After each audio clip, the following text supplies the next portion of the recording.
It is indeed a pleasure to have this privilege to play here for you. We intend to give you a very fine program, so just settle back, relax, and enjoy the moment.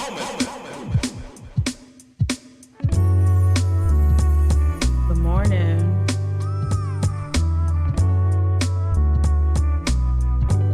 Good morning. See if I see some people coming in. What's up, what's up, what's up? This is mikagadsden. This is Mic'd Up in the Morning. Broadcasting live from this beautiful studio. Charleston, South Carolina. My home studio. Yep. Stream Elements just went live. Okay. See some folks coming in. I'm going to start promptly for those who watch. What up, Justin? All right. This is one nickname Justin that went into the trash heap. This Justin, because you know we cover the news and like you're all over it. I don't like this Justin. What up, Charlie the Brick? Good to see you. It's really good to see you. Yeah. So I'm workshopping a nickname, so we'll get there. Everyone gets a nickname. Everybody. Well, what's up, Kia? Kia, my executive producer. Good morning, y'all. Oh my goodness. So I'm gonna be worse than the Biden administration today. I'm gonna go back on my own word, and I have a personal rule, which is don't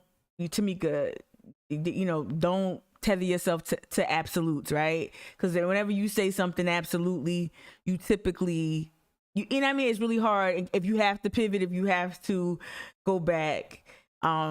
You kind of box yourself in, but this is not a big deal. But basically, the thing that I'm being a little wishy-washy on, a little squishy on, is the engagement with the Murdaugh family. Now, I think part of me really was not interested in talking about the Murdaughs. What up? I got your shirt. I got you. T-shirt. I got you. DM. I got you. Good morning.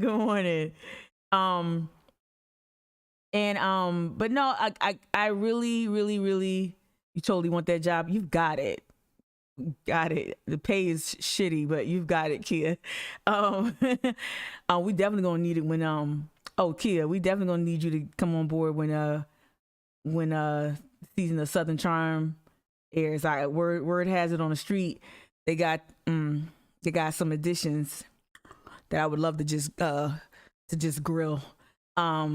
But anyway, with the Murdaugh stuff, like I really was like, is there really anything for me to really pull from this? And I'm like, I'm not going to indulge it, because I saw the coverage and it was always talking about the scandals and it was really like salacious, and I didn't want to cover it from that standpoint. So what I probably should have said is that if I do engage with the Murdaugh family and the headlines, it will be from a position of of course we interrogate power, but it'll be with a social justice lens. And I definitely don't want to do a podcast series. I do not want to do a podcast series. I am not trying to get in there. I am not trying to take advantage of. I'm not trying to ride the true crime wave, right? Ooh, that was like a pun. But we're going to talk about the Murdaughs today. We're going to talk about the Murdaughs. We're going to talk, also we're going to, oh my God. Y'all, yesterday, I must have tapped a nerve. Let me not knock my computer off. I must have hit a nerve yesterday, because that wellness talk, baby. My goodness. Shout out to everybody in my inbox. And I will be reading some juicy emails. We're going to start with tying up that wellness conversation, and then we're going to transition into the Murdaugh. Now today, as we talk about the Murdaugh family, we're engaging this issue from the standpoint, again, of justice, repositioning this story away from the true crime genre and that lurid aspects of the case and all that, and focus more on this family's history of violence, abuse of power, specifically Buster. Buster was extraordinarily just grimy. So we're going to talk about the story from that position, right? So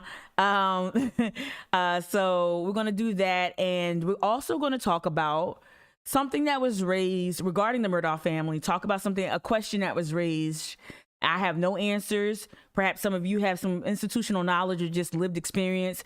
If Jessica hops on, maybe one of her many lives, she served as a prosecutor or something. But yeah, maybe people can add some perspective to it. I'm going to raise questions because I don't know enough about certain things and about law. We're going to get into that. I got so much stuff queued up. I literally told myself yesterday I finished a call with the FOGC fam. I finished the call with the Friends of Gadsden Creek fam yesterday, and I'm like, oh, cool. I'm finishing my day a little early. I'll just take it down for the evening. 3 hours later, I was at the island over here, just researching this family and researching, what I feel to be the biggest. The thing that's missing from the reporting. Now I get that a lot of folks who are creating content, reporting on or creating podcasts, I get that they have to focus on the late breaking news around the family, right? That makes sense. But again, no one really is paying attention to the history and how this family has shaped the justice system, not just in Jasper, Hampton, Colleton, Beaufort, and what's the other one? In Allendale County, not just in those 5 counties where the 14th Circuit solicitor wields so much power, but this family has shaped the justice system and has established enough, like, it's not best practices, but they've established a certain type of culture. They've created a culture that the entire state has in some way, shape, or form tried to replicate, right? If that makes any sense. I want to acknowledge the Uncovered team at Post and Courier, because I think through the Post and Courier's Uncovered series, they've been taking more of a deep dive into the unethical, I'm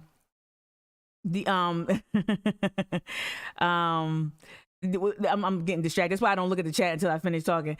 But the Uncovered series, the investigative journalism series that the Post and Courier has, that they're crowdsourcing as if they don't, whatever. They should just liquidate some of their real estate holdings on the peninsula, the ones that they keep off the books. Why would you have to crowdsource? And this is no shade to the reporters. I'm just saying, like, why you got this thing in here talking about you raising money like you selling Girl Scout cookies? Just liquidate some of those assets. Get rid of some of those real estate holdings that you got. Some of those real estate, some of that property you got downtown that you don't let nobody know you got. Just get rid of those, PJ. All right. But no, the reporting is solid. The journalism is solid, and the Uncovered series, I really encourage you all to take your library card and really go through each uncovered story. There is captivating. Now that turned into a dedicated podcast, I'd be all in, because it's lifting up a rock, and I mean uncovering all types of unethical behavior from all levels of government, and things that where taxpayers, we pay for things. We're subsidizing some pretty lavish lifestyles. We're subsidizing some pretty gnarly things. And it is through the investigative journalism from the Uncovered series that you'll find all of that. Okay. All right. Now I'm going to look at the chat, because I'm ADHD meat. I will forget that. All right. Kia, you dropped in the chat earlier. As soon as you sat down last night, why was the episode of Southern Charm? My episode was on. Don't call it my episode. I know what you mean though. Yeah, I know. Yeah, that's crazy. But yeah, we're gonna no, I'm not in the episode. It's just they used the issue. I didn't clear anything. They didn't ask me to participate, but they asked me to clear the use of my social media and stuff. And I said, no bueno. I said, no. I am not the coon. I am not the sellout. But Kia, I don't know if you heard about the new additions to the show, and I'm not going to publicize it. I'm not going to give them free pub. When I do dedicate a live stream to Southern Charm, it will be to drag it for filth. And I'll probably do that one time. And I know my friends like, yo, get over it. Nope. I'll get over it when I want to. All right. And I think I've done good. I didn't talk about Southern Charm a lot, not on these live streams. All right, let's flip the script. That's not what I wanted to say. Let's transition. Again, welcome. Good morning to everybody. Welcome to Mic'd Up. Oh, shoot. I thought I was going to be out of Facebook jail today. I'm not out of Facebook jail for another 5 hours. So, somebody got to tell Debbie on Facebook that I wanted to go live, but I couldn't. I'll tell. Yeah, I'll tell her. But yeah, today's episode, Murdaugh Inc. Now watch how somebody gonna pick this up. I'm not trademarking this. I have no interest. I have Googled this. No one was using Murdaugh Inc. Shout out to Evelyn. Evelyn got the reference. It's a mob family reference. It's a crime family reference. It's also a hip hop reference. But yeah, shout out to Evelyn. My dad gave me the inspo. He likened the Murdaugh family to Scorpio Grudge. That's right. My dad gave me the inspo behind this title because he was saying how this family move is like a crime, like a mob family. So Murdaugh Inc. is how I'm going to continue to engage it. Look, I said I'm not gonna make a series, and I know I already created branding for a series. I can't stop being a hypocrite this week. What's wrong with me? What's wrong with me? All right, Charlie the Brick. That was you that asked me about the articles, right? Was that you? Let me. Y'all have to understand. Like sometimes I go through things too fast. No, that wasn't you, Charlie. No, that was somebody else. Oh, that was okay. I'm gonna get with her. Okay. Yeah. Was that who was it that asked me? Somebody took it back? Oh, no. Okay. All right. Cool. And Brienne, I got you, Brienne. I got you. Okay. I'm gonna DM you today. Yeah. All right. So, hey, welcome to the live stream. If you like this content, if you think it's worth your time, if you think it's valuable, shout out to everybody who's been giving me a lot of love on Facebook, giving me a lot of love on Twitter, giving me a lot of love on Instagram, sharing my content and adding like little commentary about how much you like the content. That really goes a long way with me. So if you really support, if you dig this content, there is a donate button that I don't know. It is a donate button on my page here. You can either donate that way, of course, find me on Venmo, Cash App as well. And that's included in the show notes of every podcast episode. You can find it there. Or you can go to Patreon. You see the Patreon URL link right there at the bottom left-hand side of the screen. So your support is always appreciated. No, I don't run on Duncan. I run on support. This is not easy work, but it's fun. And so if you want to just show me how much you care about this work by giving me a couple bucks, I love it. Either subscribing here as well. You can subscribe here, become a subby. Because there are times where I have to make the chat subscriber only because of bots and trolls. And you won't be able to engage with it. You won't be able to engage if you're not a subby. But I turn it off a lot too, so people can participate. All right. So today's Murdaugh Inc. But like I said, we're gonna tie up. Oh, and I fixed the flyer. I know my flyers look like little kid stuff. Like I don't care. I know it looks like a whatever, but we're gonna tie up these loose ends today too, okay? Because after I hopped off, so as you see on the front of this thumbnail for yesterday's live stream, you see Glennon Doyle, you see Marianne Williamson, who ran for president, who had a series of very, very, very well attended campaign kickoff events here in Charleston. Glennon Doyle, I talked about her. I kind of was a little sloppy about commentary with her only because I didn't highlight enough of when she was here in Charleston. Shout out to y'all who are fans of Glennon. Again, I'm not like coming at Glennon's neck. I'm just letting you know that this brand of wellness, healing, light, love, energy, crystal, all that stuff, that she's in that mix. She's in that community, and a lot of her fan base is here in Charleston, and that's the type of wellness that's largely promoted here in Charleston. A very white, petite blonde, yoga, all that stuff. That's I probably would have been more appropriate to put Catherine Budig on there, but I wanted to tread lightly with Catherine. But now I'm gonna have to go in a little. I'm gonna have to go in on Catherine Budig a little bit because I didn't know. Y'all didn't tell me in the chat. Why didn't y'all tell me? In the chat? I don't know. You probably like, Meek, what are you talking about? But anyway, I want to tie this up. So I'm gonna tie it up by reading, and I'm not gonna say nobody names. Oh, here we go. Oh, let's check. Hold on. For some reason, my Gmail is not It's not open. Come on. That's weird. This phone's been acting up. This is the devil. And I don't want to open up. Hold on. Okay, I know what I'm gonna do. I'm gonna switch back. I'm gonna open up my email so y'all can't see it. Let me see. Gotta open this up. Oh, sure. Cause I can't. I don't know why it's saying that my Gmail won't open. That's wild. Let me go with my conspiracy theory. Oh my God, and Babbage made the news again too. They censured Barbara Crosby yesterday. Here we go. Let me see if I can find the email from yesterday. It was my damn.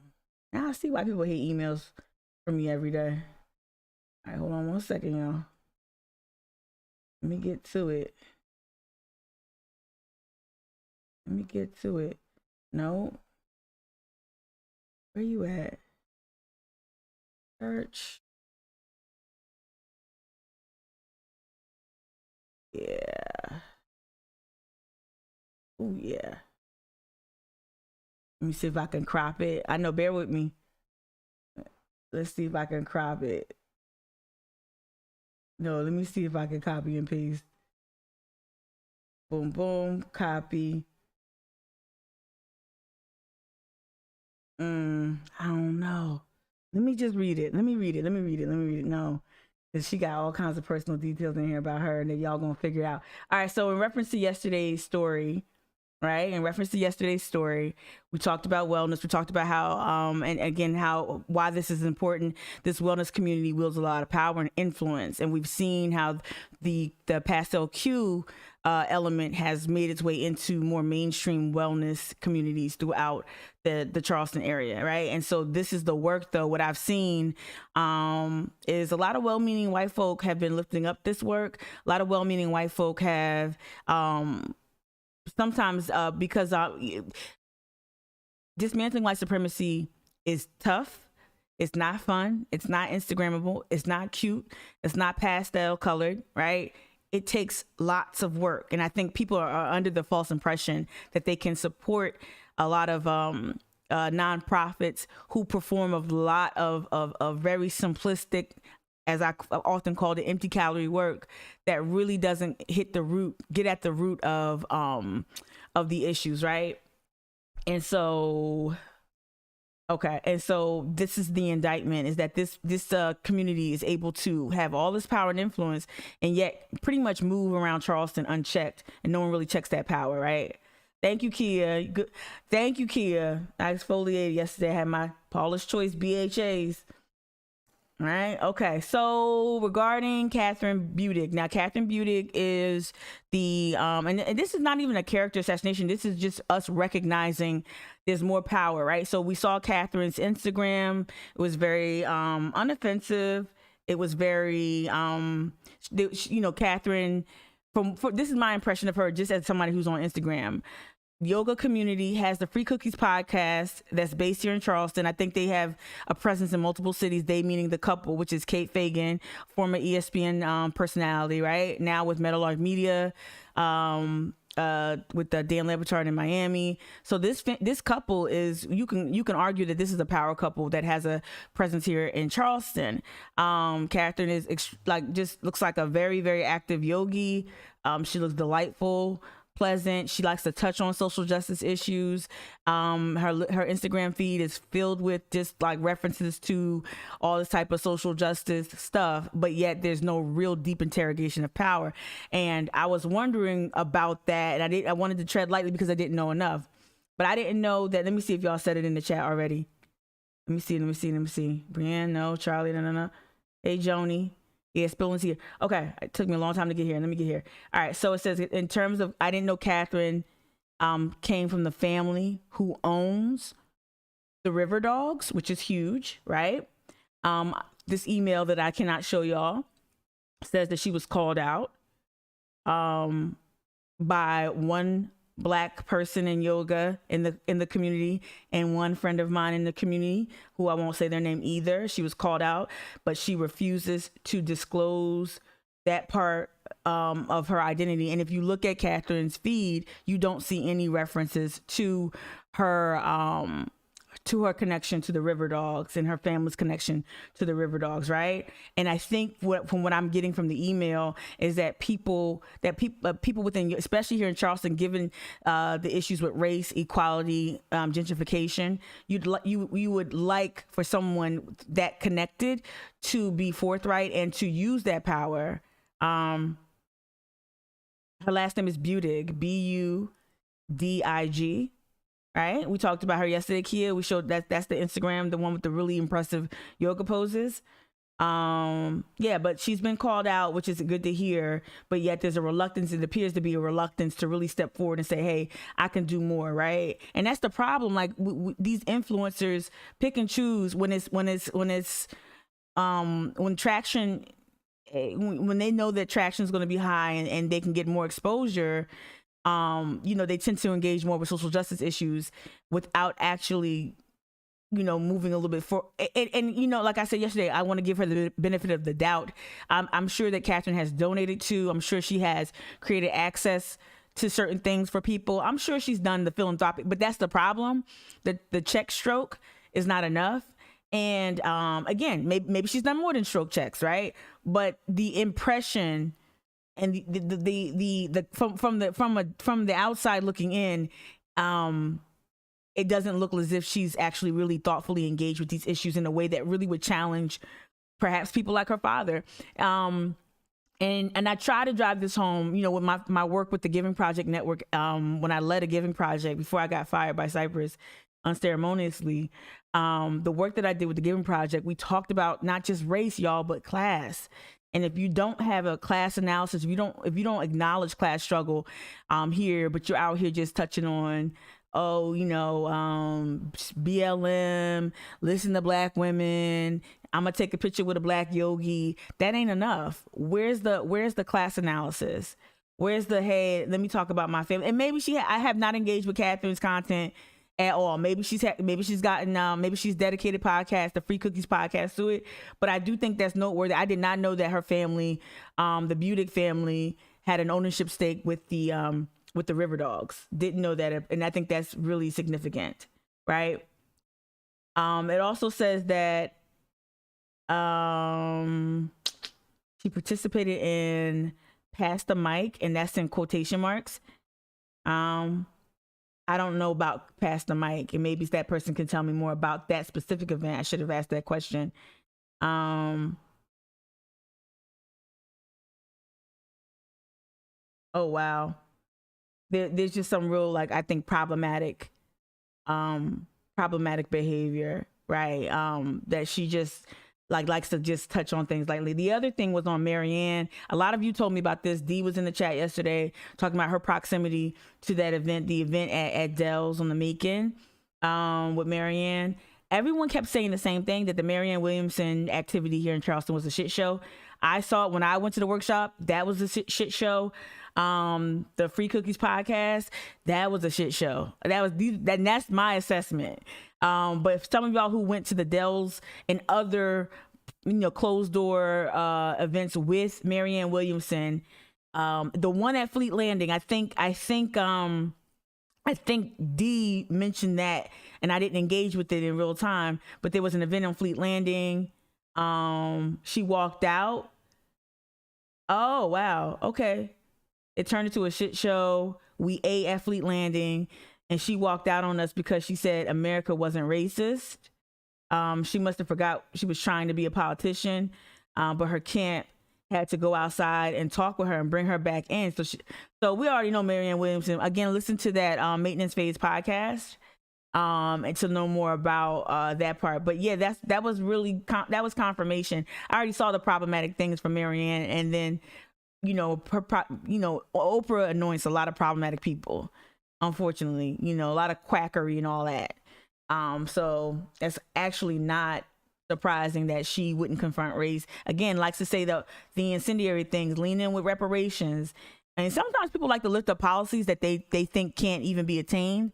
And so they'll lift up a policy, an ambition, maybe something that they frame as an aspiration. They don't think that policy would ever get made, and so they can afford to say the thing to get the shock value points. But I'm gonna switch over. I think that's what Marianne Williamson's strategy was. Like, I'm gonna say this thing to get a lot of attention, because her candidacy was largely about PR. Thank you, Justin, for the compliment. You love my intense look. Oh my gosh. Thank y'all so much. Y'all funny. All right. I cannot stay focused lately. Joni, you said it's problematic. It takes a problematic person to know a problematic person. Probably. Right. And I've got grace for, like, again, I don't want anyone, because I think a lot of people think that when I bring up something, this might be just like Kia and Joni, like, this might just be a thing like that within Black culture we do. I think Black Twitter is like this. Like, we can flame you. And it's like, or no, it's like the call out sometimes is a call in. And I think a lot of my white viewers or white listeners, I think a lot of y'all think that if I call somebody out that I've thrown them completely away. And that's not always the case. Now, Catherine, Calhoun descendant, married to a rapist, or whatever, whatever, coupled with a rapist. Oh, yeah, there's some things that just we're not even going to negotiate, right? Just not going to negotiate things, right? You're not going to call me a monkey and I'm going to be like, well, let's heal. No, you can heal from if I see that woman is on site, I swear, that's the only time I'm going to jam myself up on this live stream. If I see that woman ever in real life, it's on site. But other than like that kind of person, that kind of reprehensible person, it's a call out. It's a call out. And like, I think again, also too, the nonprofit culture here in terms of addressing the ills within society, the nonprofit culture is to be nice. It's to be nice to, Joseph Floyd Manor. Oh, that building is in disrepair and has been so for multiple decades. Oh, there's a lot of Black poor people in there. There's there are invalid grandparents in there taking care of young school-age children. Oh, let me just show up and have a bunch of volunteers and say there's no place for hate. No, get at the root of the issue at Joseph Floyd Manor. Start holding politicians accountable. Start holding people who made promises to repair the building. I think that's because, and that's not just Charleston, but it's a lot of Charleston, where you think that change makers have to or should be nice. I don't know how, like. And I'm not saying that I'm unkind. I don't even think I'm an unkind person. I just know that I speak very directly and very deliberately. Sometimes I definitely go really, really far, but sometimes I'm just keeping it a buck. And I think that's the problem. Nicole, you just said in the chat, that's because in white America, we're taught to never criticize. That's amazing. I feel you and thank you for that. What did Joni say? Yeah, you said that part. Okay. Yeah. But yeah, it's just, I think that's the culture, and because like people like me have been resoundingly like kind of like pushed, like, Mika's kind of, what did Maura Hogan reference about me? She said, whenever not whenever, but in regards to the art exhibit at Redux, she said she expected invective, meaning that she thought my involvement would have made the art installation or the exhibit, it would have been more it just would have been a little bit more like spicy, I guess, my favorite word. And I'm like, you should expect spice from more people than just this person. You should expect, scathing indictments from a vast majority of folks, from NGOs, from local, just all kinds of nonprofits. You should expect some sort of scathing critique. Like this whole, we can hug our way through things. That's what you told us about Dinner Roof. And lo and behold, here we are over 5 years later, and you didn't even close the Charleston loophole. Here we are 5 years later, and you refuse to even make a commission that creates recommendations permanent, right? Like, so tell me where niceness in the Charleston Forum and both sides, and let's listen to a conservative whose voting record on race and equity issues is abhorrent. All that doesn't, holding hands across the bridge, it's not going to bring about change, not substantive policy change. And so sometimes you need someone to actually name the thing so you can act accordingly. All right. And Charleston has to get with it. Get with it. That's why we have a mayor and a city council who thinks it's okay to limit public comment to 30 minutes total, and to each comment offered to 30 seconds. You have a mayor and a city council who thinks that's okay because they've taught you here in Charleston that, oh, no, a contrary opinion not wanted, not welcome here. So they'll literally injure our democratic machinery. They'll literally like damage our democratic machinery in order to not have cogent, scathing critique heard, right? That's unacceptable. It should have been the Catherine Butigs, the all of the people, the fans of Glennon Doyle, the Mission Yoga people, whatever, all of them should have been up in arms and saying, absolutely not, no, don't ever do this ever again. But we didn't have that. We just got love and light and crystals and shit. This is the front page of the state paper. I said a lot. Front page of the state paper. Lexington 1 parents support school mask mandate. I'm just going to read the headlines. Here you have something about the something. Here you have a headline that says economists set to weigh in on Columbia area's high taxes. Then you scroll down. This is some really important news. You know, the UN is convening today. Biden's giving a very important address today. Stay tuned with that. Biden, let me tell y'all something. Biden is the worst. Biden is the fucking worst. The worst. I've never seen such a shitty first few months, almost a damn near year since election. He is the worst. The worst. And so he better show out. I see they had BTS perform at the UN. He better bring BTS. He better bring out verses. He better do something, make a spectacle or something. He better say something, because you got border agents whipping people, whipping Haitians, black immigrants, treated like fucking slaves. We already know how they've been treating, immigrants that come from, Central America and whatnot, and South America. We already know that. We've seen that too. But that, I've never seen that visual of a border agent whipping Haitian immigrants, right? And seeking asylum, right? And he's flying back all these Haitians. That's just one thing. You saw the stock market go bananas yesterday. You fucked over France. So where's your diplomacy? Where's all that? I work with all these segregationists. I work with Eastland. Where's that? I eulogize Strom Thurmond. Where's all that diplomacy that you employ with segregationists? You know what I mean? You done fucked over France by selling your secret squirrel submarine secret recipe that you ain't gave to nobody before. But because you got beef with China, you trying to, I get it. But you fucked that up. You fucked up Afghanistan. You fucked up the border. You fucked up the filibuster. You put Joe Manchin on. You put fossil fuel ass Joe Manchin on the climate change, whatever body that is that's creating policy for climate change. So you ain't really about that. You ain't stopped line 3. Like, Joe could have had a bad one. Could have had a bad bitch. Could have had Bernie. Could have had something, y'all. Could have had something. Anyway, Biden better bring out something today. Fireworks, Katy Perry, something. You better do something, because this shit is looking horrible. And if Kamala thinks she gonna run, Kamala, whoever from this Biden administration who thinks they're gonna if he thinks he's gonna run for re-election, or if Kamala thinks she gonna run, because we're gonna get into prosecutors in a second. What up, Dr. Claude? We're gonna get into that shit.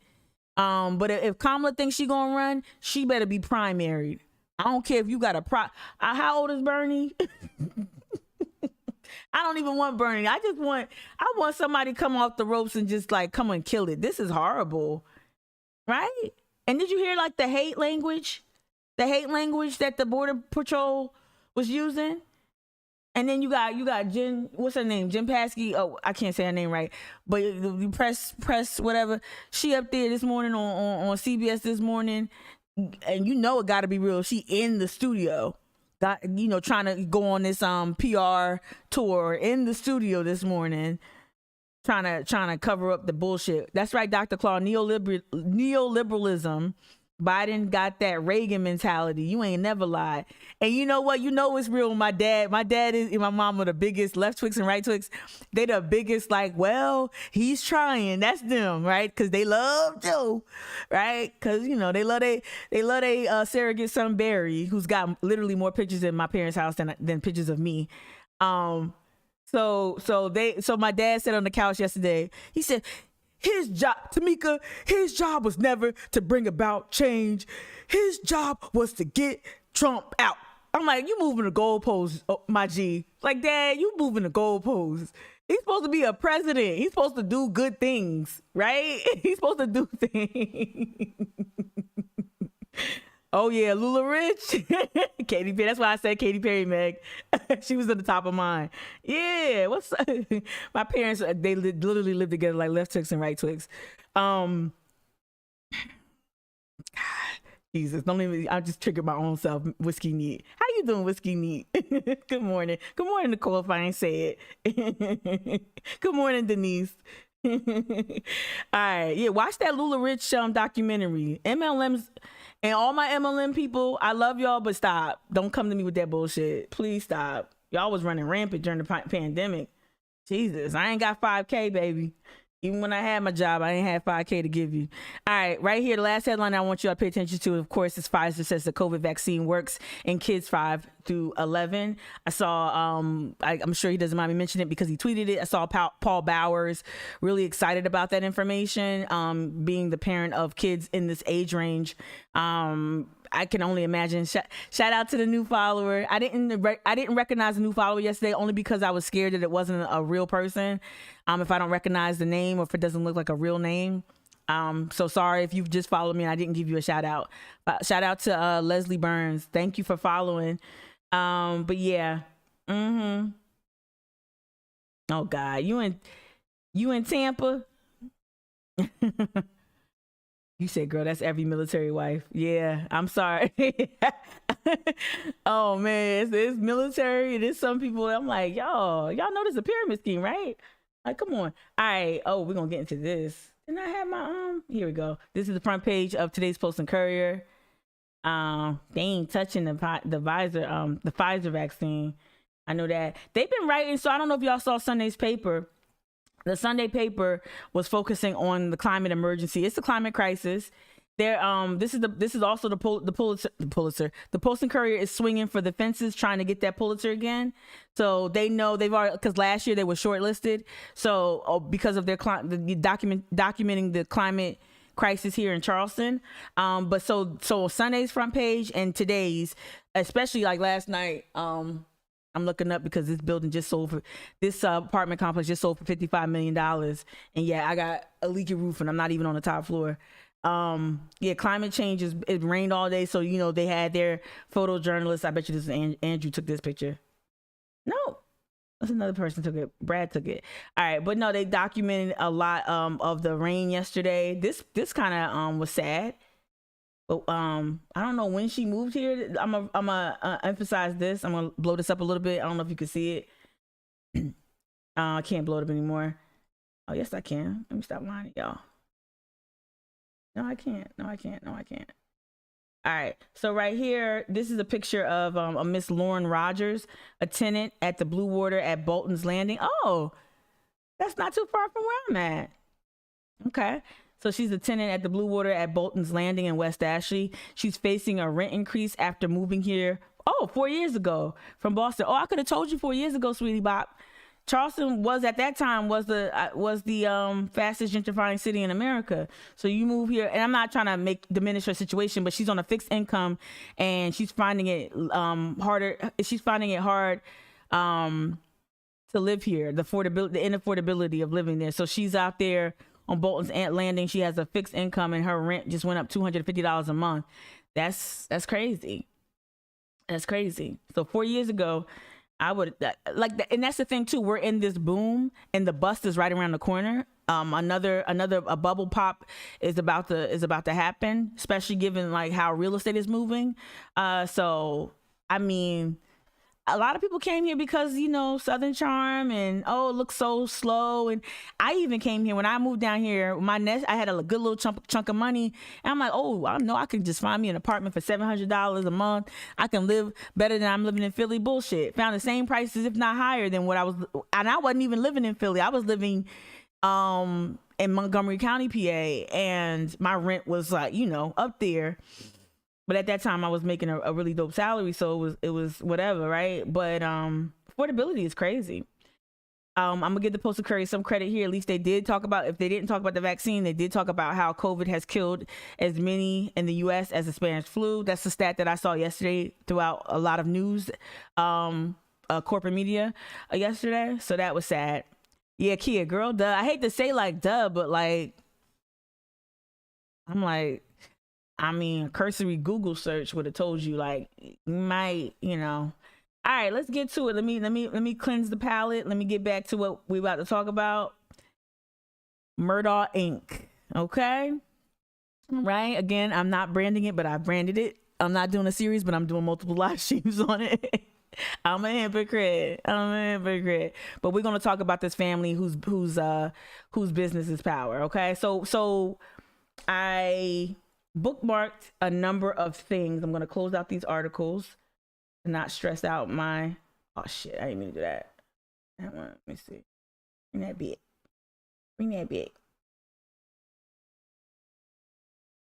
What's that? Yeah. Okay. I don't need, I want that one up and don't need this. Boom. All right. So now I'm going to open up my bookmarks. I'm going to narrate everything I'm doing because you want me to. We want to talk about this is something that came up. There was an activist who was who's from Colleton County, who was deeply rooted in the Colleton County area. Shout out to my homie. I'm not going to say their name, but this activist brought something to my attention regarding Alex Murdaugh. So I want to open this. I didn't see this clip. This Eric, what do we know about? So this clip was let me see the date real quick.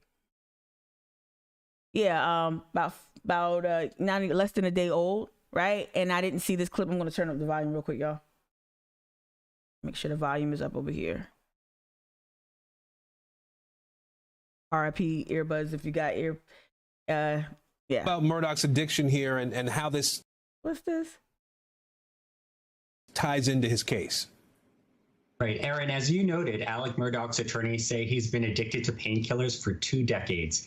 And in that time, he's been a prominent personal injury attorney for his family's law firm. His case gained national attention in June when his wife Maggie and son Paul were killed. The shootings remain unsolved, and Murdaugh's drug addiction came to light recently. I'm playing this because of the drug addiction component. So, like, all right. When he was involved in orchestrating his own killing for the purpose of allowing another son to collect on a $10 million life insurance policy. So ahead of his appearance in court last week, an attorney for Murdaugh confirmed on the Today Show that he had stolen money, potentially in the millions of dollars, from his family's law firm in South Carolina. He wrote out checks to drug dealers, and the vast majority of that money went to buy oxycodone. So for effect, no, I'm not even gonna do it. So I'm gonna rewind that real quick. I just want y'all to hear that again. Shout out to Dr. Claude for your comment. I just want to acknowledge your comment. But listen to this really closely again. If it plays. Involved in orchestrating his own killing for the purpose of allowing another son to collect on a $10 million life insurance policy. Insurance fraud. So ahead of his appearance in court last week, an attorney for Murdaugh confirmed on the Today Show that he had stolen money, potentially in the millions of dollars, from his family's law firm in South Carolina. He wrote out checks to drug dealers, and the vast majority of that money went to buy oxycodone. And addiction. You know, we hear so much about the opioid crisis in other. So what that prompts for me, right? Again, this whole live stream is, the majority of the live stream is dedicated to taking a closer look at this family's history of violence and the violence that they wielded this is representational violence, right? So this is not about explicit violence that's physical. This is about how their abuse of power, how they themselves could not even establish an example, could not set an example for their community, let alone, not only could they not model, decent behavior, right? Addiction is something, I get that, I'm being sensitive around addiction, but when you are a volunteer prosecutor, when you come from this dynastic family who have been prosecutors up until, and for the 14th Circuit Solicitor's Office for over 80 years, you have a responsibility to move a certain way. If you've got addiction, you tap out and you go take care of your business, right? But you come from power, so you can't occupy the roles of Randy, Buster, Skippy, Jimmy, Johnny, whomever, right? You can't continue on that legacy. You're gonna have to tap out. But what we've seen is that that members of this family have demonstrated that they are morally bankrupt, that they have no moral sense, they have no moral compass. They have none, because they know that the law system that they created, that they molded to suit their interests to help protect white power, will always be there. Case in point, Alex turned himself in Thursday? Turned himself in. He was just indicted for $10 million insurance fraud, right? No, mind you, he showed up with no bandages, no nothing, no evidence of a wound. So we see a lot of shenanigans and lack of truth and transparency around his cockamamie story. But you were indicted on insurance fraud, and you were able to skate. You were able to be released on your own personal recognizances and go to an out-of-state facility, and then have your lawyer, another shady ass, scuzzy ass, grimy ass Democrat.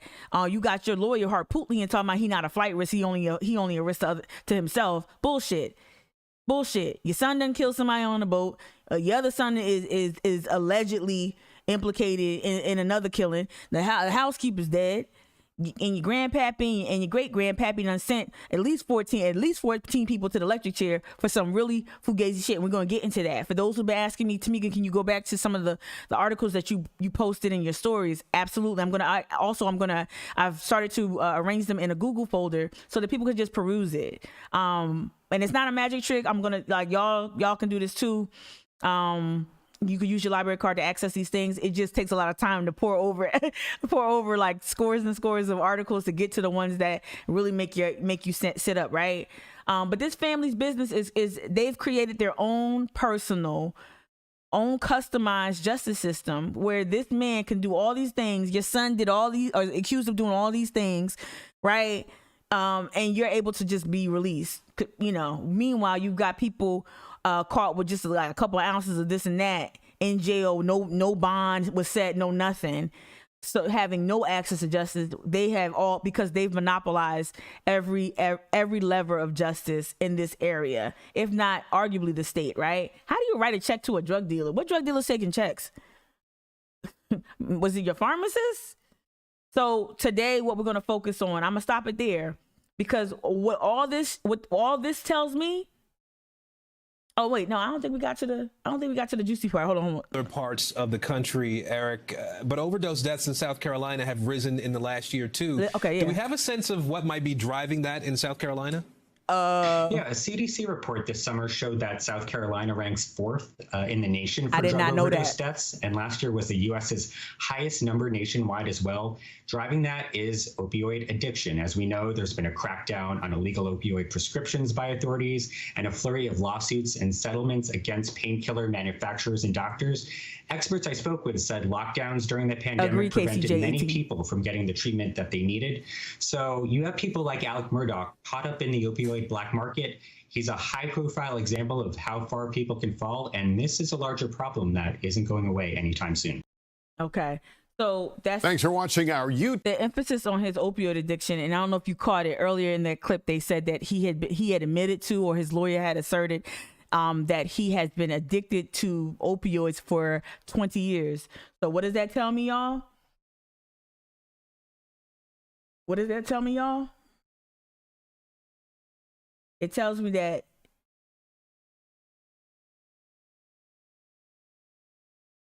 we need to start thinking about and considering how each and every case that this man has tried or volunteered or participated in, we need to start talking about prosecutorial misconduct. That means I want to see every case over the last 20-something years. I want to see every case revisited. I want to see every case reopened. I want to know if and I know that prosecutorial misconduct is very specific, as per this Cornell Law School, article, not article, but this defines it, right? And it gives you all the statutes and all that stuff, right? And you might be saying, well, Tamika, if he was impaired, doesn't that mean that the case wouldn't have been tried well? I want to know, but like with Buster, I want to know if what looks like a shoddy performance in the courtroom led to a miscarriage of justice. I want to see every case open. I want to see if you prosecuted shit. We saw what Scarlett Wilson did. I'm not saying that Scarlett Wilson's on any type of substance, but we saw her literally try to throw cases where where law enforcement would have to be convicted of homicide. We see her in her opening statements try to throw the case where she was supposed to be prosecuting a cop, but she couldn't find it in her heart. She had to blame the dead murder victim. She couldn't find it in her heart to do her fucking job, right? So now go back to Alex Murdaugh.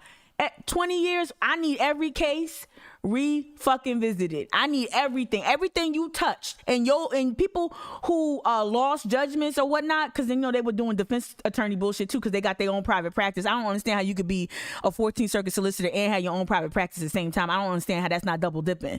I don't understand how you could do both. How you can benefit from playing both sides of the law. I don't get how you can do that. I don't understand that. Right? Our justice system works for the wealthy and white. Our justice system works for the wealthy and white. Our justice system works for the wealthy and white. And this type of justice system that they've created here, these practices, this culture of corruption, this is the family business.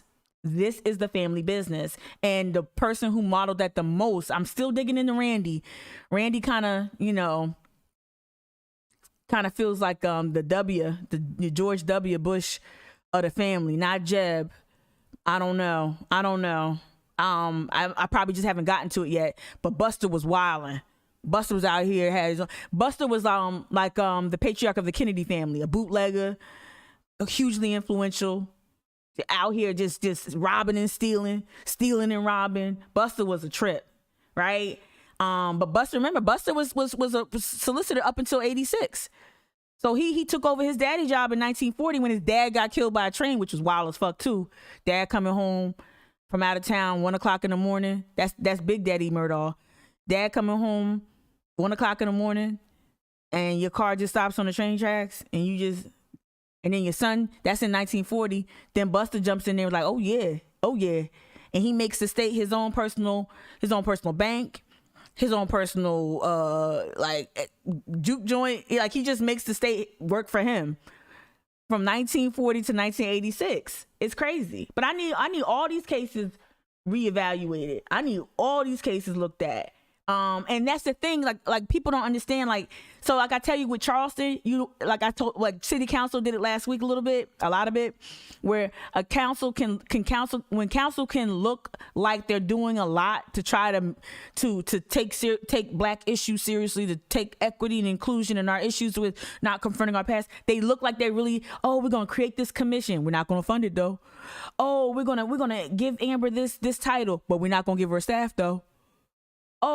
We're gonna have people. We're gonna get top tier people to chair these commissions, but not make them all volunteers though, right? You look like you're doing something for equity and justice, but your actions show me that you don't really give a fuck. Because if you really cared about that commission succeeding, you would have funded it. You would have given Amber a staff, and you would have and you wouldn't have had Amber have to present the findings and the recommendations amid so much controversial agenda items. You would have given her the same courtesy you gave Chick-fil-A Chief Reynolds. You would have given her that stage. That's how I know you act like you're doing something for me, but you're not really doing. It's like when people like to point out how many jobs that Riley created for black people. Meanwhile, you taking literal homes and property from black people at the same time. Don't tell me how many jobs he gave. He didn't give black people shit. Black people should have been eligible for employment within the city. You should be entitled to apply and maybe, get the job if you're qualified for it. So Riley didn't give anybody shit. Don't point to a few key hires of black folk within the city during Riley's 40 years. Show me how much land black people have been able to keep their hands on. Show me how much equity black people have built. Show me how much black wealth people have built. Show me how many Gullah specific culturally specific Gullah specific landmarks were preserved under Riley. Show me that. Don't show me a monument to Septima Clark that looks like her tombstone right where you about to build a highway where you about to take more black homes away from black families. Don't show me that, right? I know I went off on a tangent, but like that again. This I'm going to move like I'm doing something. This is also nonprofit culture. Hey, we're going to have a yoga benefit, and I've been a part of yoga benefits. I've been a part of it. But when I'm part of it, we doing some shit. We gonna do some shit, right? But we're gonna have a benefit, and we're gonna feed.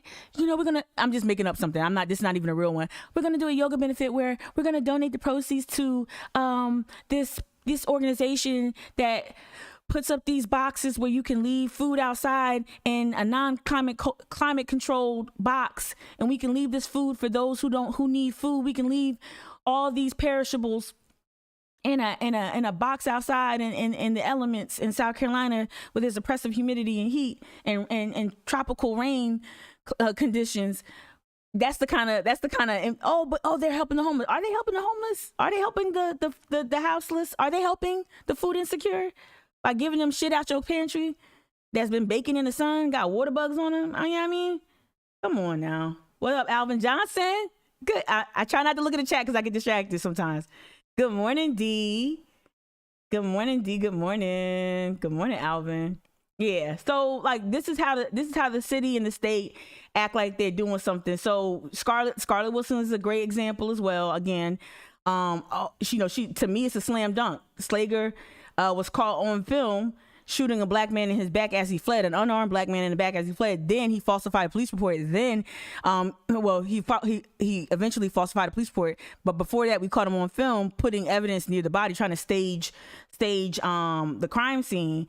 To me, it's a slam dunk. What did she do? She tried to do a crossover and dribble off her foot, and she did it on purpose. Though she did it on purpose. Right? That's how you look like you tried to do something for the black community without doing anything. So Alex Murdaugh, okay, Harpootlian, your strategy is to make him look sympathetic. Your strategy is to have float things to certain media members, right? And you got to watch ABC. Watch ABC. They've been all over the case, but that doesn't necessarily ABC. I'm talking about like the national, not even the bullshit Sinclair station. But watch ABC because what their behavior around Cosby case is deplorable. Like they deliberately didn't. I don't care how you feel about Cosby. Cosby did it. I heard the rumors way back before he was even a thing. Before Hannibal Buress, been hearing those rumors about Cosby for years, especially in the New York media market. Cosby did it. He did it.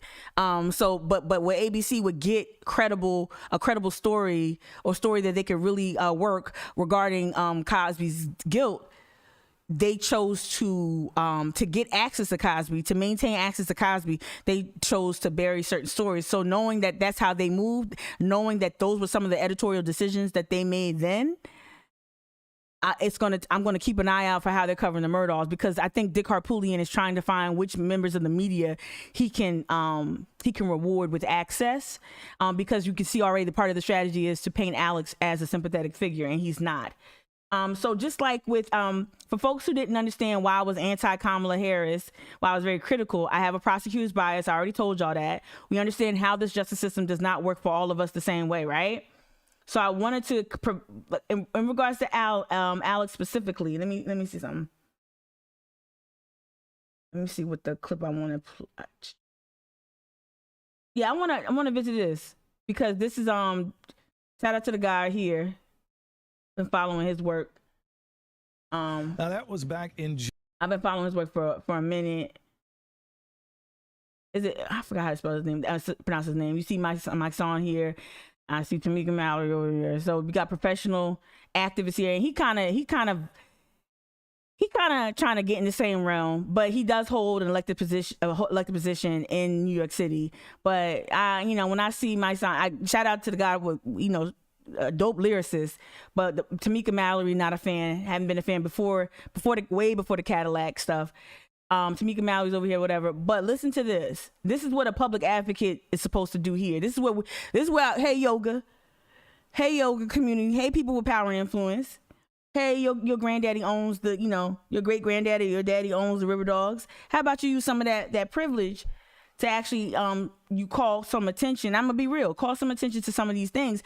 I'm not saying that. I'm not suggesting that Catherine Budig or her family weighing on the Murdaugh stuff. I'm not suggesting that, but people of that ilk, they like to post things about Sha'Carri. They like this, the virtue signal. How about you actually use your platform or extend your platform to somebody who's actually going to indict these systems or indict these players? And so what we saw here, after we learned about the exonerated five, formerly known as the Central Park Five, what it's not so much that they got their millions of dollars, from the state or the city, from the city of New York, for being jailed for a crime they did not commit. That's not, remember, like I told you with Jamal Sutherland, the settlement is not justice. Justice would be going back into that prosecutor's history, going back to the cases, revisiting the cases that the prosecutor tried, and figuring out, well, if she did this to the Central Park Five, did she do this with other people? And this is illustrative of what the strategy should be here regarding Murdaugh, Alex Murdaugh, and the entire shit. Take it back to the 80s. Take it back to the 90s. I'm sure somebody right now is in jail on some bullshit from either Jasper, Colleton, Beaufort, Allendale, I always forget one, or Hampton County, right? I'm sure somebody's sitting in jail right now on some bullshit. And I'm going to show you what type of fuckery this family was up to after this clip. We are not going away. Well, we will not forget this. Now, that was back in June when DA Vance refused to reopen cases handled by Fairstein, a former prosecutor, and attorney Elizabeth Lederer, who both worked on the Central Park Five case. The men deemed wrongfully convicted in the rape and beating of a woman jogging in Central Park, but now known as the exonerated five, their convictions thrown out after years in prison after another man admitted to the crime. Now, since the release of Ava DuVernay's film, When They See Us, Fairstein especially has come under fire for her handling of the case, which led to the 1990 convictions. Under fire, she stepped down from the boards of Safe Horizon and Vassar College. She was also dropped by her publisher. Rest in peace, Michael Williams. But she was able to create an entire career off of this conviction.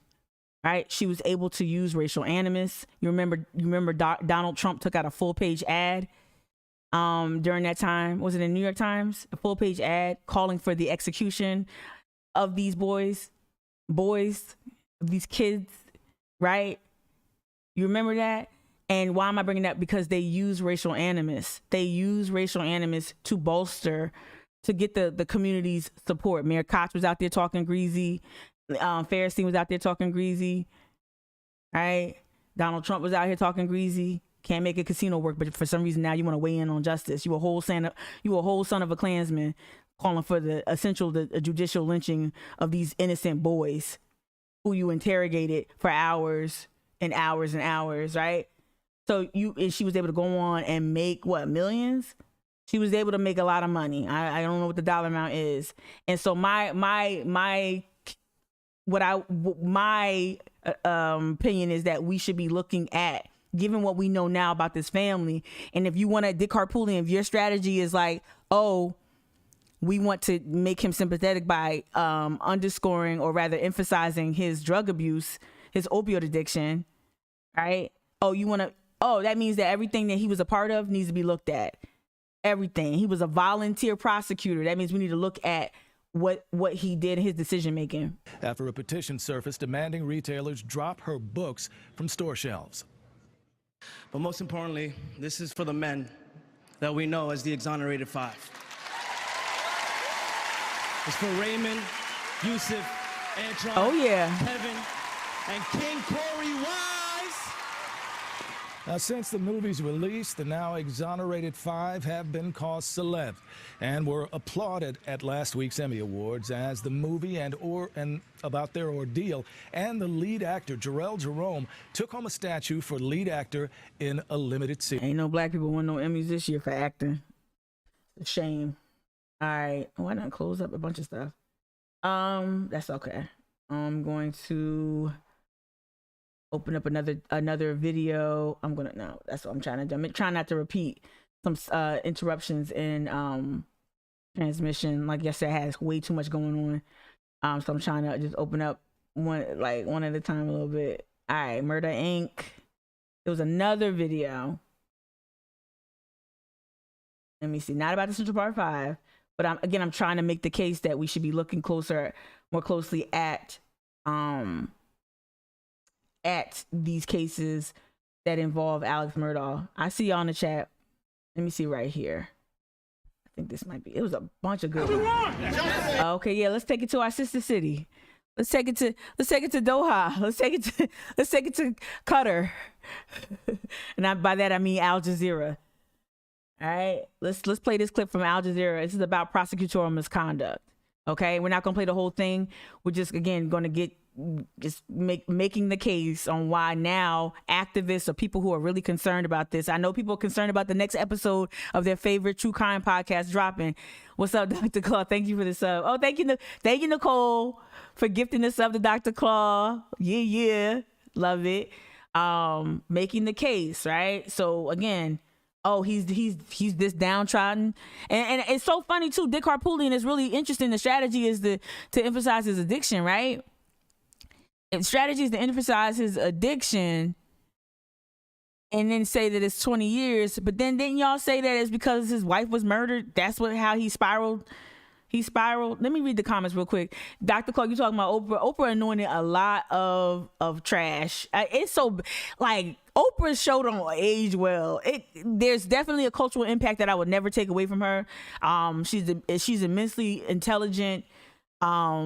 She's hats off to her for creating such a huge impact on media. Being a Black woman, coming from the South, coming from the rural South. But hold on one second. But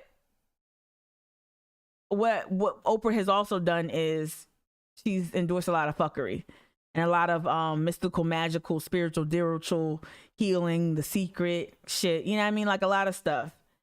Dr. Call, you went on to say Bob McCullough, prosecutor in Darren Wilson's case, couldn't even indict Wilson from what you remember. I'm not even familiar with the broad strokes of that case.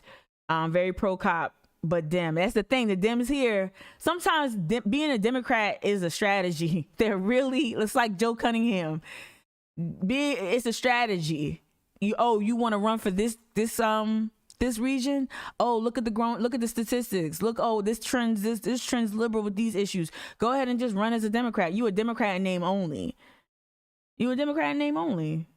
So running as a Dem sometimes, and people, that's why we have to hold all elected officials accountable. Stop being tribal.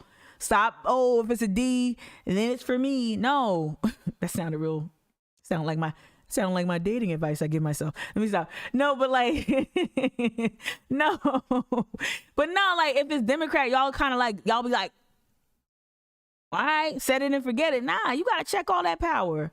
Kiyu says, you can't believe the Crown one. And me stuff. The Crown. I mean, the Crown was cute. I watched it because they got to the Princess Di part of it. But like, it was cute. It was well acted. But like, it was like, come on, it was some fire Black and brown TV done. Some fire Black. We had the whole pandemic to binge watch, and no Black people got an award regarding the Emmy. Okay, Lovecraft Country. Come on, right? Yeah, look at y'all. All right, let's get to Al Jazeera. What do we want? What do we want?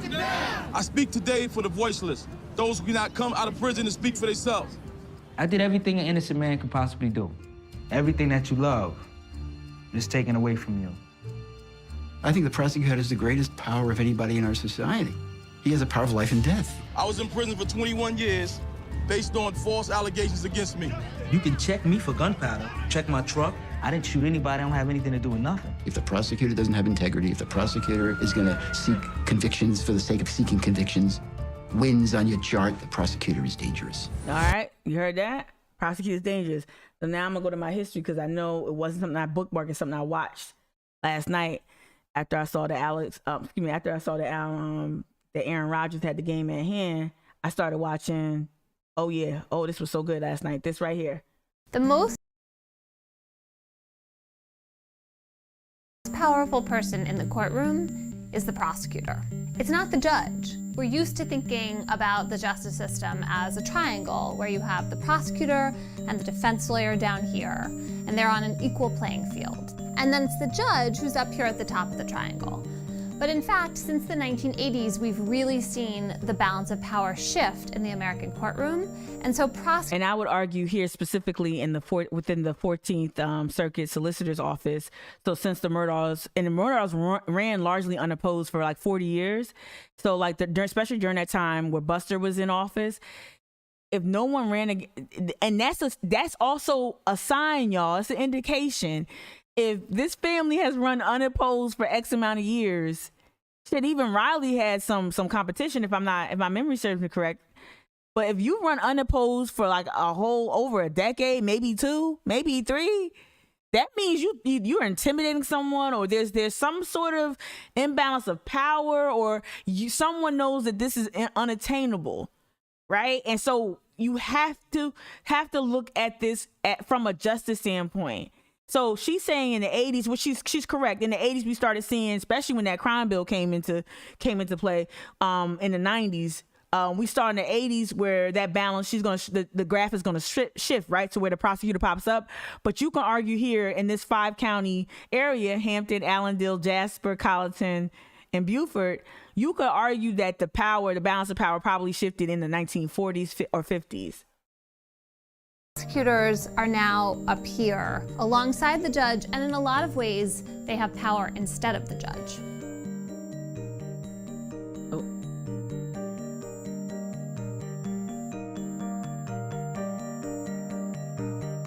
So one day I was in this specialized gun court in Brooklyn, and the guy who was facing charges was this 19-year-old. Since he'd been charged with this weapon, he'd gone to a special program, he was getting his GED, and the judge wanted to let him off the hook.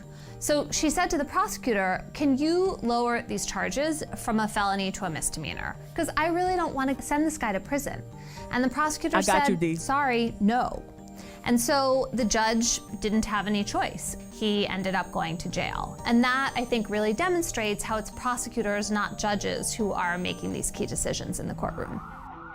Prosecutors, not judges. So in the 1980s in the United States, there was a crime wave. This nation has been plagued by an outbreak of crime unparalleled. The rising tide of crime in our town. It has done such damage to Americans' traditional sense of personal security. People were worried about crime, and they wanted to increase punishments. One of the main tools that state legislatures used to do that were mandatory minimum sentences.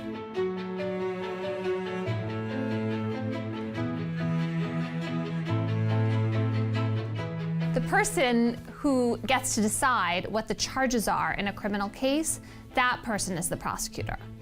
Once you have charges in place, then prosecutors, almost always in our court system, try to negotiate a plea bargain.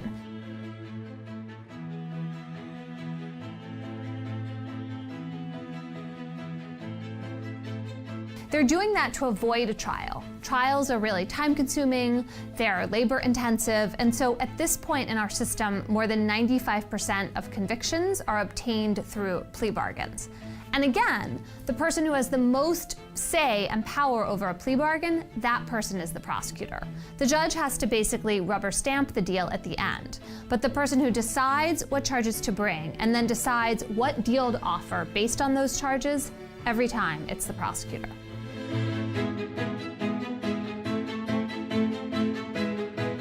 I learned a lot too, Nicole.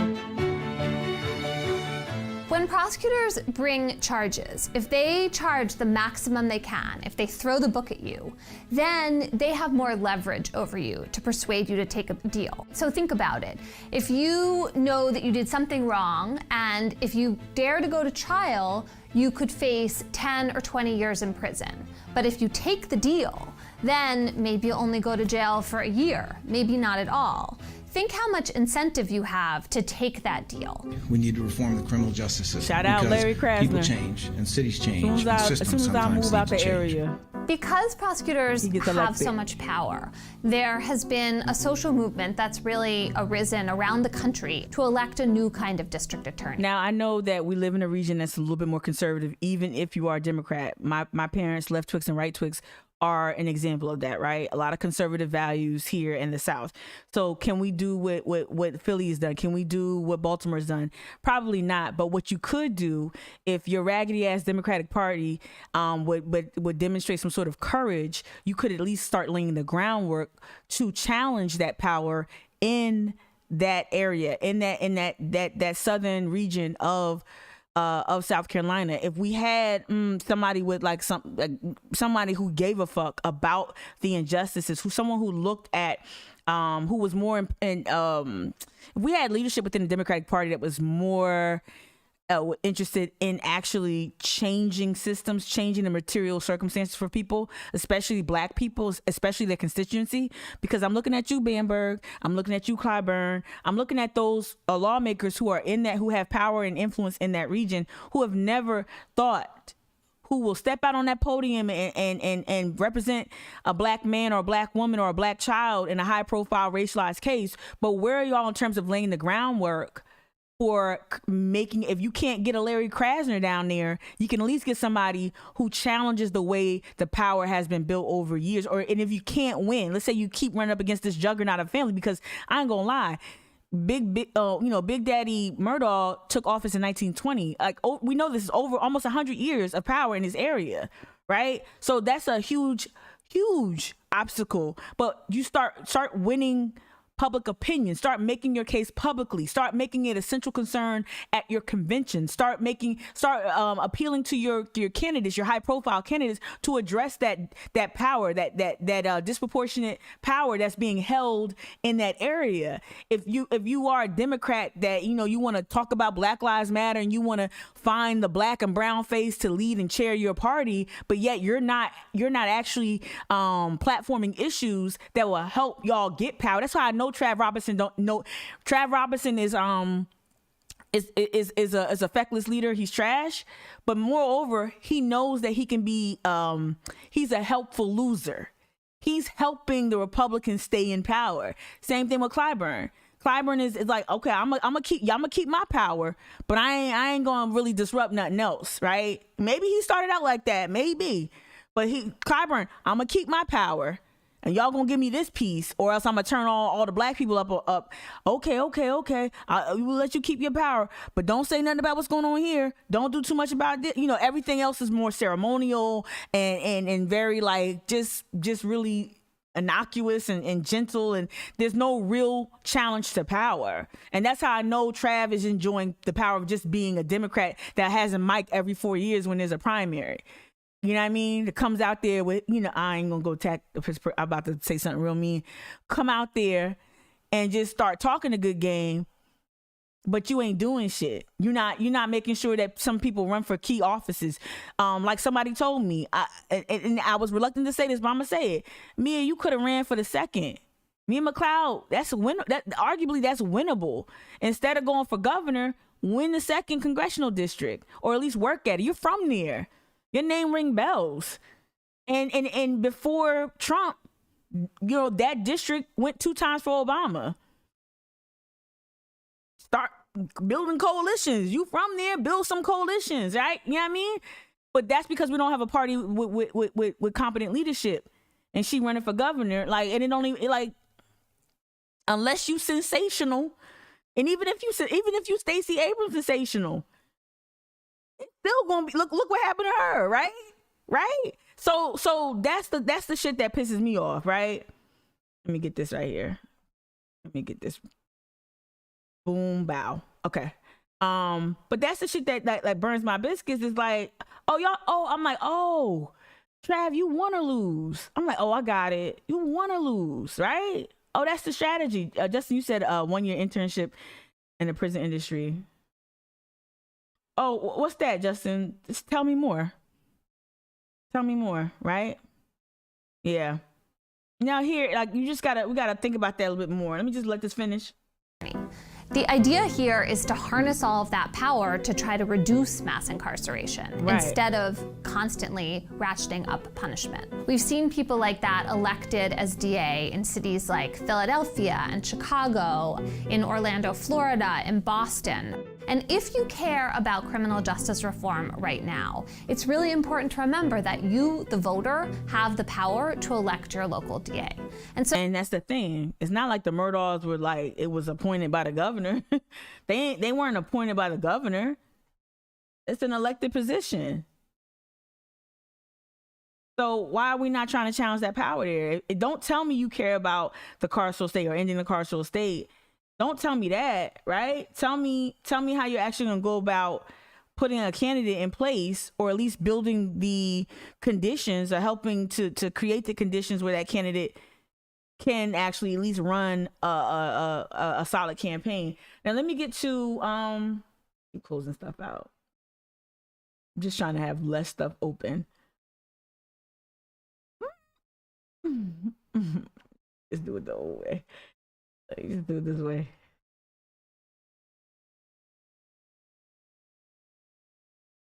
Play myself. So let's get back to the Murdaughs. Like, oh, Mika, you're talking a lot about prosecutors. We need to reopen these cases, and we need to re-examine.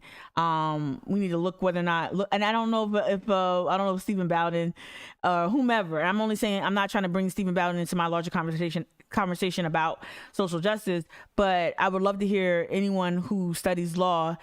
I would love to hear whether or not they think. That there may have been some grounds for, if not prosecutorial misconduct, something that's adjacent to that. I don't know what that would be. So like I said, folks have been asking me to share, or, hey, can you repost those articles that you posted in your stories? And I'm organizing them so far. Like, this is my organizer. I made 3 folders. But I had to go back, and what I really wanted to do is to put these PDFs. I wanted to highlight and add commentary. Shit, I need honor marks.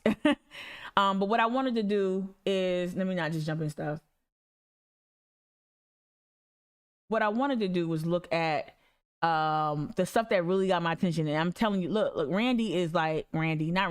Buster is like, I didn't even get out of the 1950s. I think 1962 was the furthest I got. I didn't even get to the 70s, the 70s and early 80s, right? When Buster, before he stepped down in 86. But what I wanted to, this is what some of the things I shared, and I'll kind of go through them. Might be some redundancy.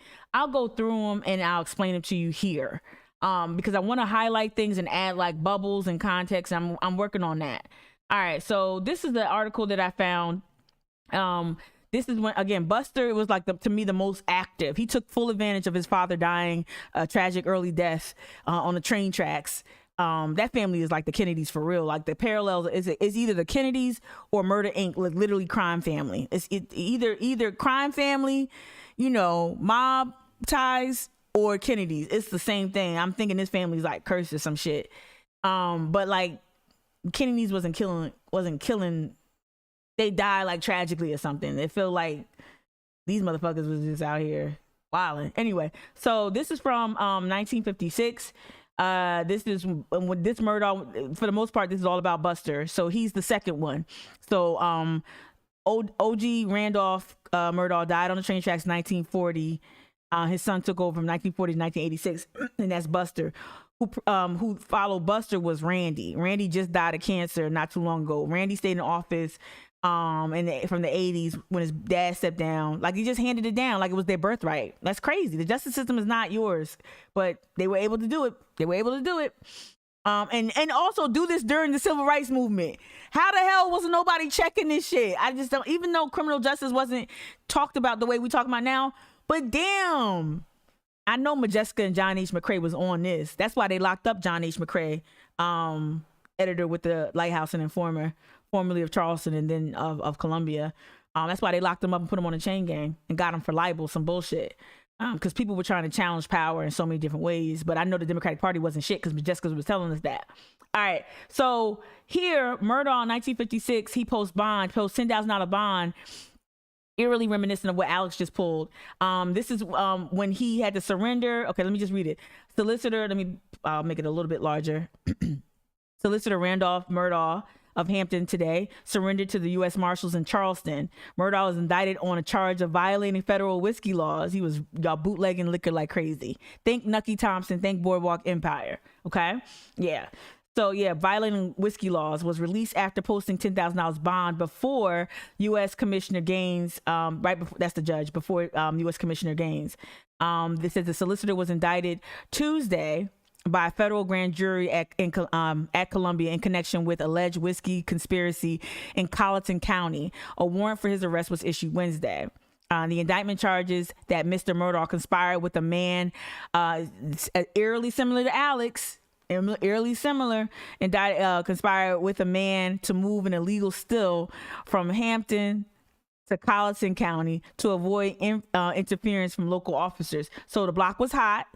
And he was like, all right, we're going to move the operation, yo. We're going to move the operation. That's why I don't know why rappers always glorify, I get it. Well, I get it. No, I don't want to know why rappers always glorify like mob bosses. It's the politicians. It's the politicians. It ain't the Gambino. It ain't all that. It ain't the fictitious Tony Soprano. It's the politicians. They the gangsters. They the real OG gangsters, right? So yeah, he was indicted. He tried to move the operation from Hampton to Colleton because the block was hot, right? So yeah, so he posted bond, right? I'm gonna go to the next one. Let me see. Hold up. No, I just duplicated that. Let me see. Oh yeah, I'm gonna work backwards. All right. Solicitor ill. That's ill, not 3. Solicitor ill, Hampton, term halted. Now this is from 1960. I'm jumping back and forth because I don't have these in chronological order, but we're gonna go over everything. But just file away that whole $10,000 bond thing, right? All right. All right, so solicitor ill, Hampton, term halted. Criminal court in Hampton, just file this away too. This is just a little nugget of information. Criminal court in Hampton County ended Tuesday when Judge J.B. Pruitt ordered a mistrial in the case of a Negro youth. Eugene Davis was charged with the rape of an elderly Hampton woman on April 10th. The mistrial was ordered after Solicitor Randolph became ill, suffering from high blood pressure. Just file it away. So that's high blood pressure, and that's October of 1960, all right? Negro youth, and there's a lot of Negro youth accused of trying to rape a white woman, just so you know that, all right? All right, and because they don't say, well, I can't remember if this woman was white, because usually they'll tell you because they wanted the Post, this is all from the Post and Courier, the News and Courier. They love playing up, they always mention when it's black. They stopped doing it in the, like somewhere in the 60s, they stopped putting race, or maybe 70s, they stopped putting race there, but they wanted you to know this was a black youth out there raping, right? Stoking those fears, right? The fear of the trope of the black brute that's out here to ravish your white women. All right, now this was important. This is what I was trying to talk about on Twitter and on Instagram. So this is the Eugene. This is the I'm sorry, this is not Eugene. This is Fred Davis. It's two Davis trials. But this is a white guy. So it says Davis trial scheduled next week. Now this is the trial. It says the first white man ever. Look. This is some Scarlett Wilson bullshit. The first white man ever sentenced in Beaufort County to die for raping a Negro woman, right? Get a second trial. Why did he get a second trial? The new trial was ordered by the South Carolina Supreme Court in a decision handed down November 14th in 1961 on appeal by Davis's attorneys. Now, Davis's guilt and innocence, that's not what I'm litigating. I want you to look at Buster Murdaugh's conduct here, okay? So it says the Marine, the white man, was convicted of raping a black woman, right? All right, in 1959, the rape took place in 1950. This is how long the case was dragged out, over 3 years. 1959, white man was accused of raping a black woman. She was 49 years old, outside in the bushes fringing a municipal tennis court, right? Real gruesome, right? Right? But this is the fuck shit.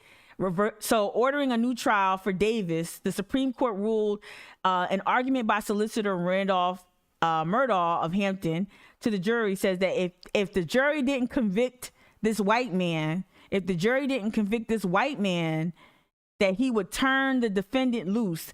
And the defendant he's referencing is another alleged rapist, a black guy named Israel Sharp. right? So he says, turn the defendant loose. The solicitor would turn, he said if the jury turned the defendant loose, then he would turn another defendant accused of rape loose. So they had to give him a mistrial because he said something. It's like when Scarlett Wilson was opening her arguments and she wasn't even trying to look like she was going to prosecute Slager for killing Walter Scott. She put Walter Scott on trial, and thus Walter Scott, y'all know Walter Scott got a second trial because the jury just for whatever reason. I would assert that part of the reason is that Scarlett fumbled so bad in making her case on purpose, right? So again, you got a case that looks clear cut. This white guy did this thing, but because it's never happened before, this is my speculation. My speculation is that Buster said this wild shit to the jury, threatened the jury. I'm gonna release this black rapist, this black brute. I'm gonna release this man if you don't do this. I think he said that wild shit because he wanted to throw the case, and it did result in a mistrial. And then he stepped away and did not perform as a prosecutor in the second case. So to me, it shows that he didn't want to convict a white man of raping a black woman. You feel what I'm saying? And that's my theory. I can't substantiate it, but seeing how this dude moved and how many black youth he convicted or tried to convict or sent to the electric chair for attempted rape, I would say that he didn't want to convict a white man of raping a black woman. He didn't want that one. I don't know. Y'all tell me what y'all think, right? This is some Law and Order redneck for real. Yes, it is. Thank you, Kia. Yeah. All right, let me just keep going. All right, I think this was just something I thought was noteworthy. There was some articles that I found. No, this is Murdaugh. Oh yeah. So okay. Let me go back. Let me go forward. Okay. Back to this. So remember, he posted bond after he was indicted for running illegal whiskey. He was violating federal whiskey laws or federal liquor laws, right? Remember, he was indicted, and they was like, all right, just pay 10 stacks, and we let you go, right? So boom, follow up, 1956 December, right, end of the year. This is what happens. It says, let me get down to it. When the federal judge Ashton H. Williams indicted, he would rule in favor. No. Wait. No. Where we at? Did I go? Here we go. Right here. So yeah. So it says ex-sheriff Haskell Thompson of Carlton County headed 17 defendants convicted. I don't know how they wrote it like this. 17 defendants convicted in the 16-day whiskey conspiracy trial, which climaxed a 5-year federal investigation of moonshine liquor activities in Colleton and Berkeley counties. Thompson got 7 years and a fine of $3,000. Also convicted were former magistrate judge, look at this, and 2 former deputy sheriffs. Solicitor Randolph Murdaugh of Hampton and 2 defendants won acquittals. Again, creating a justice system that protects white wealth and power, right? Protects white wealth and power. Solicitor, I wish I could highlight. I can't. Solicitor Randolph Murdaugh, Solicitor Randolph Murdaugh of Hampton and 2 defendants won acquittals. Didn't even have to pay for his crimes, right? All right, that's more about the second trial opening and how Murdaugh didn't even, like, let me see where it says it. Remember, he threw the case. He pulled a Scarlett Wilson, right? I know that this happened before that, but you got what I'm saying. He pulled a Scarlett Wilson. He tried to throw the case, right? And it says that because he said he threatened the jury. You can see it right here. Let me see. Oh yeah, he said it right here. The same time, three years ago, trial of Negro Israel Sharp, also charged with rape. The high court found that the solicitor Randolph Murdaugh of Hampton told the Davis jury that if they let Davis go, then he would turn Israel Sharp loose out to the public.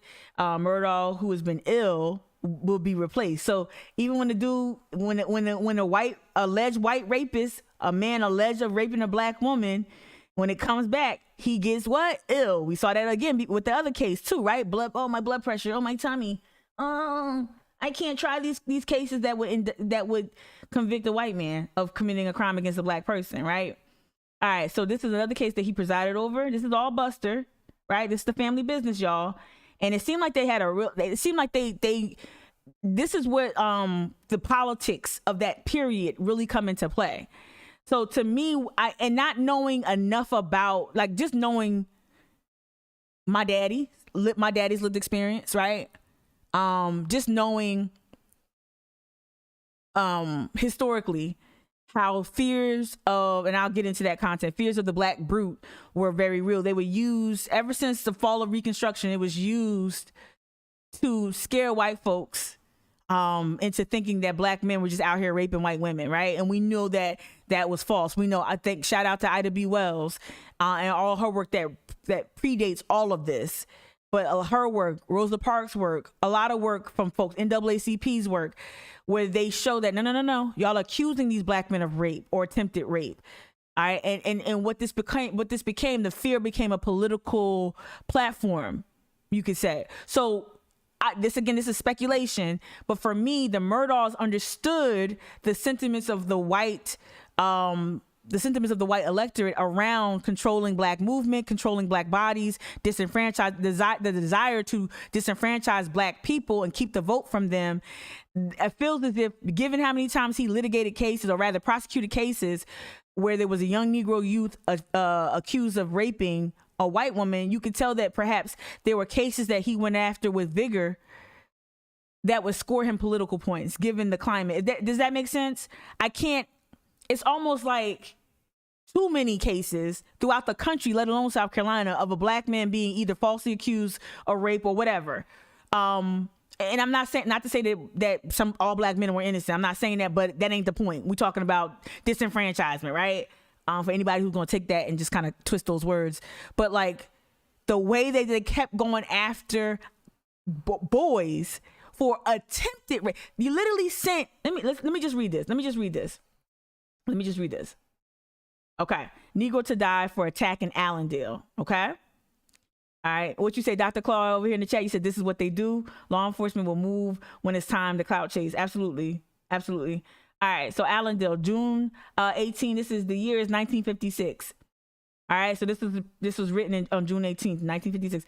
It says the Negro Willie Marion Daniel. This is the case that broke my heart. And guilt or innocence, he just wasn't given a fair shot, from what I understand, from what I see. It says Negro Willie Marion Daniel, age 27, and now he wasn't a youth, but we'll get to it. Was sentenced today to electrocution. July 3rd. So he's sentenced to a July 31st electrocution for raping a white widow. See, and they play up her frailty. A white widow here in February. The all-white jury was out about 10 minutes before bringing in its verdict of guilty without recommendation for mercy. Let me read that again. The all-white jury was out about 10 minutes before bringing in its verdict of guilty without recommendation for mercy. The state circuit judge, J. Henry Johnson of Allendale, set the execution date. And again, that was on July 31st. Daniel was found not insane. The eye is missing, but previous articles that we'll talk about that. But yeah, he was not found insane during a 30-day observation period at the state mental hospital. The fact that was actually a key component to me communicates that there was some concerns or questions regarding this person's mental capacity, whether it was insanity, whether it was perhaps a limited cognitive ability. I don't know. I haven't found enough reporting on it, but there was something clearly not right to where they had to observe this man for 30 days at the state hospital in Columbia. Didn't they just build a minor league ballpark up there where that state hospital's at? Yikes. And condos. I wouldn't want to have a condo near an old insane asylum. State run at that. Let me stay focused. Okay. So they observed him and they said, oh no, he's not crazy. He's not crazy. He was the object of a 4-day search by bloodhounds, right? And then here come the buddies. Here come Murdaugh's buddies. All right. City police, sheriff's officers, and SLED, the state law enforcement division, and others. All right. Let me read it right. He was the object of a 4-day search by bloodhounds, city police, sheriff's officers, SLEDmen. They say state Law Enforcement Division men and others after the woman reported a Negro man had broken into her house, robbed and attacked her. Now I want to also point something out. Other reporting said that he attempted to ravish her, if I'm not mistaken. Now in this article that outlines the guilty verdict, it said that he did rape her. Right? Broke into her house, robbed and attacked her. Right? It says Daniel finally gave himself up and he had court-appointed attorneys. Yeah. Yeah. All right, next article, going back. All right, so this is something separate. So we already know that Buster, got a not guilty conviction for running liquor, but this was another investigation. So he must have made some enemies. Investigation of Murdaugh case continues. I got y'all in the chat. All right. So this is September 1949, going way back. Okay. So this is 9 years after he took over from his daddy, after his daddy died on the railroad tracks. Okay. So just about 10 years in, 10 years in, you already being investigated. All right. A state bar investigation of attorney Randolph Murdaugh's professional conduct continued in secret today. Listen now, this is how you customize the justice system to help you just protect your power, right? Right? A state bar investigation of attorney Randolph Murdaugh's professional conduct continued in secret today. The Bar Association's Grievances Committee continued to hear a large number of witnesses, but it was in secrecy, right? Murdaugh, Hampton lawyer, and circuit solicitor, again, double dipping, defending people on one side and working for the state. How you do both? How you defense attorney and a solicitor? I don't know how you do both, but you do. Okay. And maybe, I don't know, y'all school me on that, because that don't sound right. Murdaugh, Hampton lawyer and circuit solicitor, who said he welcomed the investigation because he knew he was going to slide. All right. He said he welcomed the investigation that was asked by the county bar group. So the county bar group must have saw something, but again, a lot of this is shrouded in mystery. All right. Sat with the committee. Nearly 60 witnesses were on hand when the hearings began yesterday. The hearings may continue into tomorrow. All right, I'm gonna scroll down. The committee, which has had several previous meetings, will report any findings to the state Supreme Court. All right, right, and then let me go down here. The investigation, no. The investigation was asked after one of Murdaugh's former clients. Okay, here we go. The investigation was asked after one of Murdaugh's former clients sued him for $50,000 for alleged breach of trust and handling of money for a mortgage loan. Sound familiar? Looking at you, Mayor Tuckler. Mishandling. $50,000. And this is a lot of money back in 1949, y'all. I don't know, adjusted for inflation. But one of his former clients sued him for $50,000 for alleged breach of trust and handling of money for a mortgage loan payment. Right? Didn't we just hear the family of the housekeeper said they didn't get their money? Didn't we just hear that Alex was embezzling? Embezzle. Okay? Embezzle. Black China voice. All right? So he didn't run my man his money. Right? Okay. Witnesses being called by the committee have been sworn to secrecy. Let me say this again. Come on.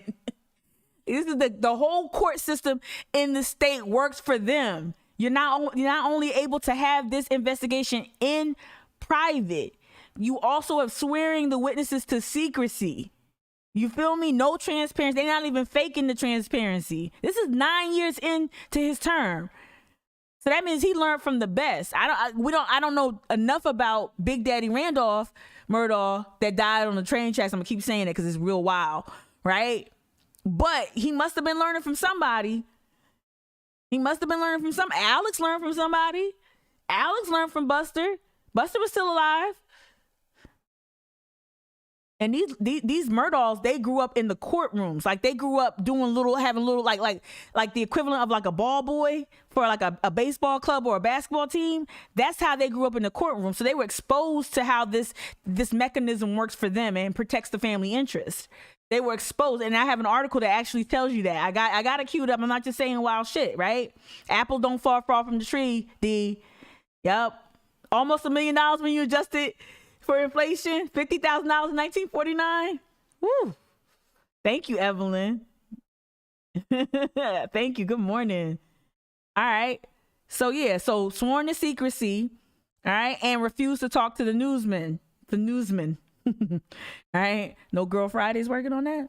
Okay. However, among the people called before the committee today and yesterday, reporters observed they know. Like, so basically the reporters had to ear hustle to get the story. The reporters had to ear hustle to hear who was called into the room and yada, yada, yada. So they start listing off a bunch of people that they couldn't identify. All right, I'm gonna go to the next one. All right. Oh, just so you know, the investigation, he was cleared. All right. Stays of execution granted on appeal to 2 rape cases. Rape was just, it's an easy way to get at people's emotions, even if race is not involved. I'm trying to figure out why I got this case. There was something why. Here we go. Notices were filed in Beaufort Court. Down here, being served on Murdaugh as the official notices, man. Hold on. It was a reason why I had this one. And the way they wrote newspapers back in the day, y'all, it was like Tetris. It's like one article can go like a L, upside down L, and then the same, like another article about Hitler would be right here, but then the continuation of that article would be down. Like the way they laid out the newspaper to make it all fit was just is crazy. But here it is. It's the L shape. So stays in execution granted on appeal in 2 rape cases. Review is set in Beaufort court trials. All right, I'm gonna emphasize this. It says the August. Let me make it a little. Okay, here we go. Let me see if it's over some. Okay, August 14th, electrocutions of a white man convicted of raping a Negro woman. This is Davis. I think this is Davis. And a Negro youth convicted of attempting. And Negro youth convicted of attempting to rape a white woman have been postponed. So these men were being sent to death. So attempting to a black, it's like the crack versus cocaine. So a black man accused of attempted rape gets a severe sentence. A white, gets a severe sentence. Attempted rape gets the same sentence of someone convicted of actual sexual assault. That's crazy. Yeah, it's the Fred J. Davis, the one that got the second trial. So convicted rapist, Fred J. Davis, white Marine Air, and they stays of execution. So I think the state was working hard to get that man off. I don't know. For me, again, that's my speculation. With Murdaugh appearing to throw the first trial and then choosing not to do the second trial, so my tummy hurts, and then now there's a stay of execution. It just feels like they were trying to get the white man off. I don't know. Right? Convicted of rape, 49-year-old woman. Right. Let me go to the other article. Well, let me tell you more about the Israel Sharp case, because that's the one that's another heartbreaker. The Willie Marion case was also heartbreaking. But Israel Sharp, 19 years old, Negro convicted of attempted rape of a white Marine wife and mother in her home here May 6th, will get a postpone of his execution while his case is appealed by a firm Dowling and Sanders of Beaufort, right? Dowling and Sanders notice of intention to appeal was filed with Randolph Murdaugh, right? And did he make good on his promise that if you don't convict Davis or Davis don't see the electric chair? I don't know. I don't even know if it was a promise. I think he was just trying to threaten people and throw the case, right? It's just crazy. But the rape back then, if you even looked at a woman, and I'm gonna say something, I don't want you to judge this statement like, oh, I don't know how you can think. Now I know why men from my father's generation, and this is real, this is something I observed when it happened during the OJ. Of course, the OJ Simpson thing was divided along racial lines in general, but when I would listen closely to men who were around my father's age, they would defend OJ Simpson. I think OJ's guilty, right? That's just me. I'm not coming at black men. Believe me, if you know how hard I work for black men in the carceral system, chill out, take a nap, settle down before you get up in arms. Stop it. Okay, stop it. But I will say this. The observation I made when OJ trial was going on, a lot of men my father's age defended OJ Simpson. And then if on the surface, you be like, oh man, that's just really shitty. Come on. You look at the evidence. Look, he used to beat his wife. Look at all these black men that was his friends that told you that came out and testified and said that, and if not testified, they disclosed that he did be, I had to dig deeper. And this is what we probably should do for more people, for our neighbors and our extended community members. We should kind of dig a little deeper as to, well, why do you think OJ's innocent? And then when you dig deeper, you realize they were brought up in systems like this, systems led by like Murdaughs, men like Murdaughs, families like the Murdaughs, who were trying men for rape. You even look at a woman. Look at the Tulsa bombing. A whole black town. Now they wanted to wipe out that town regardless, but a whole black town was devastated. Was bombed. A whole black town was bombed because a black boy may have fallen in the elevator when it stopped and touched a white girl, who then later on said that no, nothing happened. Right? Look at Emmett Till. Look at the investigative reporting that Ida B. Wells did with the Red Record. So when you start taking into consideration what they lived through, what things, I'm not justifying them supporting a rapist. I'm saying that there's some kind of thing going on there that's deeper than, oh, they just trying to support a black man. They just want to, they just feel connected to the black man. Nah, it's kind of deeper than that. My dad talks about how when he moved to at one point, I think he lived or visited Georgia, and he saw his first interracial relationship. And he said he almost fell off the curb when he saw a black man with a white woman. And he said he almost fell off the curb because he never seen that. And he's like, he couldn't imagine. And my whole, and I ain't really going, I don't really want to know about my dad's dating habits. We Scorpios. We got birthdays 2 days apart. We Scorpios, you know what I mean? Yeah, shame. I don't really want to talk about my dad's dating, whatever, but I know this for a fact. Like, he would never even consider partnering with a white woman, not because he hates white women, but because of what it would bring. It would always come out in these subtle ways that there was a fear there. And I heard it when he would talk about O.J. Simpson, and when like other men would talk about O.J. Simpson. And I'm like, oh, I hear something else there. And so not to justify it, but to kind of help add context of that. Dr. Claw, you are doing it. I love it. Ishmael Reed. Oh God, I gotta look into that. Dr. Claw, you says, but my thoughts are not based on historical systems aimed at black men, but more so the actual events and contemporary evolution of these systems. Gotcha. Little has changed from those times, but it has changed, right? Yeah, like it evolved. D, you made that point too about how some of the white supremacy has evolved, right? I hope y'all still with me. Thank you so much for adding to the chat, even if I didn't read it. I'm telling you, if I look up sometime, y'all, I start making stupid jokes and can't stay concentrated. Okay, again, this is more on this. Oh, this is more on the Willie Marion, I think. Allendale Negro charge, robbery, and attempted rape. See, now here, this is in 56. Remember before when we talked about the same case? They said it was rape. Now it's attempted rape. Yeah, Willie Marion Daniel. Right? Says he has been sent to the state penitentiary at Columbia for safekeeping. So there was a mob out there probably. More than likely it was going to be a mob to come out and get him, right? This is after he was declared sane. So think about, I hate to say this, think about the book To Kill a Mockingbird. And if you haven't read the book, think about that scene in the movie where they had to move Tom from one jail and then Atticus had to come out there with a shotgun because he was accused of ravishing a white woman, right? All right, so this was the whole Reverend Ori Taylor Negro preacher. Is there a town called Scotia? Scotia last week, not prosecuted. This is and the reason why I downloaded this article is because Buster didn't prosecute this. Again, it's not necessarily always going after with pitchforks and what. It's more subtle. It's more subtle in terms of like how they would go about issuing justice. So in this case, and y'all already know he was shot by a white game warden. White game warden said that, oh, it was self-defense. And there was no investigation.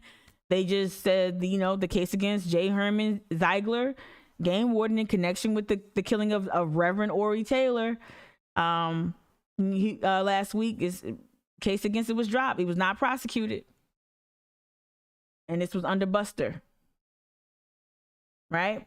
So this is another. I'm telling you, this is Buster right here. This is another one, and then we're gonna get a little more contemporary. But I wanted to get into the history, the family business, okay? The family business. All right. So additional charges are filed against Solicitor Murdaugh. All right. And so this is let me jog my own memory. God damn it. Is this about the whiskey or just? It is about the whiskey. So the case had looked kind of crazy, I guess, at certain points, but he skated eventually. But they had added additional charges, but he skated ultimately. And this is what he looked like. If y'all don't know what he looked like, that's what he looked like. Don't he look like Crime Boss? Or like one of the characters from that was portrayed in Boardwalk Empire? I don't know. Maybe I'm just being a little extra. Let me see what else we got in here. This is Willie. This is Willie. Is this Willie Marion? It says Willie. Oh wow, no wait. I might have even got this confused in my stories. Oh, see this? Willie Black. Is he black? Wait, is he black? Is he black? His name Willie? No. Hampton County Negro is sentenced to electric chair for rape attempt. Hampton County Negro is sentenced to the electric chair for rape attempt. And this was 1962. I'm telling you, started to run together. Hold on. Yeah, this is February 62. This is Willie Black, 18-year-old Estelle Negro. Make it smaller. Estelle Negro. 18-year-old? Yeah, 18-year-old Estelle Negro was sentenced to be electrocuted for assaulting and attempting to rape a 65-year-old Estelle woman. It's always attempted to rape. Sentenced to be electrocuted. Let's see where Murdaugh's name is at. Here you go. Solicitor Murdaugh, right here in the bottom, right? I don't know if you can see it. Let me blow it up.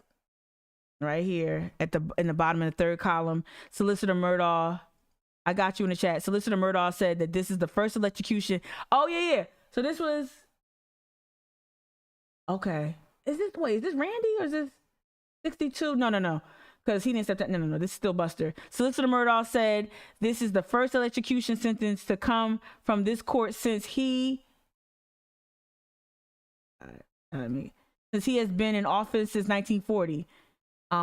Willie Black, the Negro, lives near Still on a farm, is married and has a child. Had a child born since he's been in the penitentiary. This is sad. Who knows? Who knows? Let me see if there's anything else. This was just the front page of that story. Like, yeah, this is like this is when he got off. Like a mob boss. This is where he got off.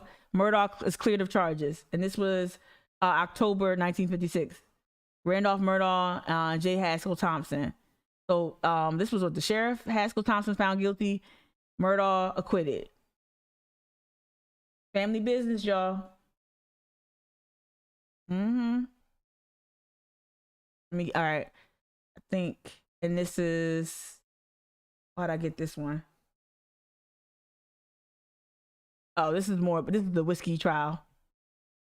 And to be fair and honest too, this is the first article about the white game warden that killed the black preacher and claimed self-defense. But like with that case right here, there were some people within the state that were critical.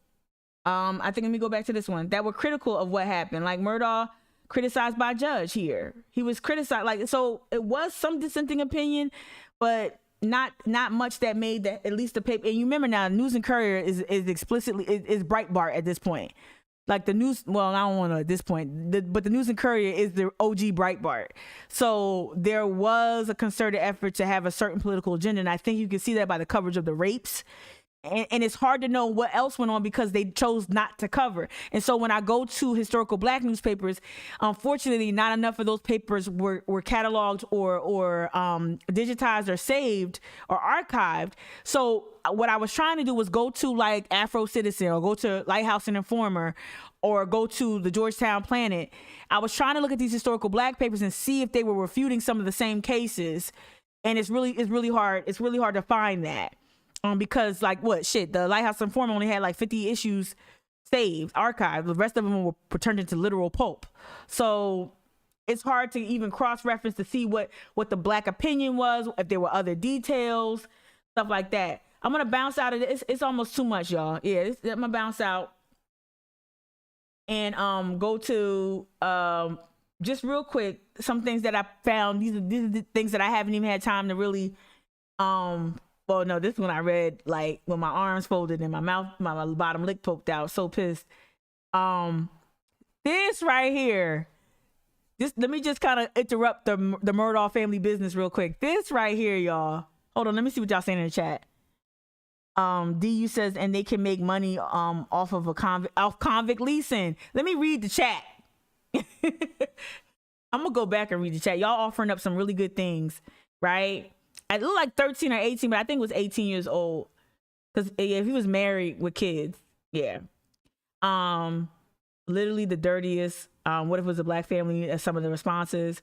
Nothing's changed. Nothing. It's disgusting, Denise. Absolutely. Dr. Claw, I would hate to be a Black person in Hampton County with them folk. Seriously, shoot, being pulled over. Small infractions. Like, okay, so not just to kind of like pivot just a tiny bit. Again, to give you an idea about this family. And this is why, okay, this story confused the shit out of me. Because it involves McMaster. You got some. This is from. This shit made me. This is how. This is when I stopped. This is when I closed the laptop. So probing to vote allegations would come after elections. All right. So you got Hank in here. The date on this, October 1994. I wasn't even down here yet. All right, 1994, October. Probing to vote allegations would come after elections. All right. Then you got this quote right in the middle from Hank McDisaster.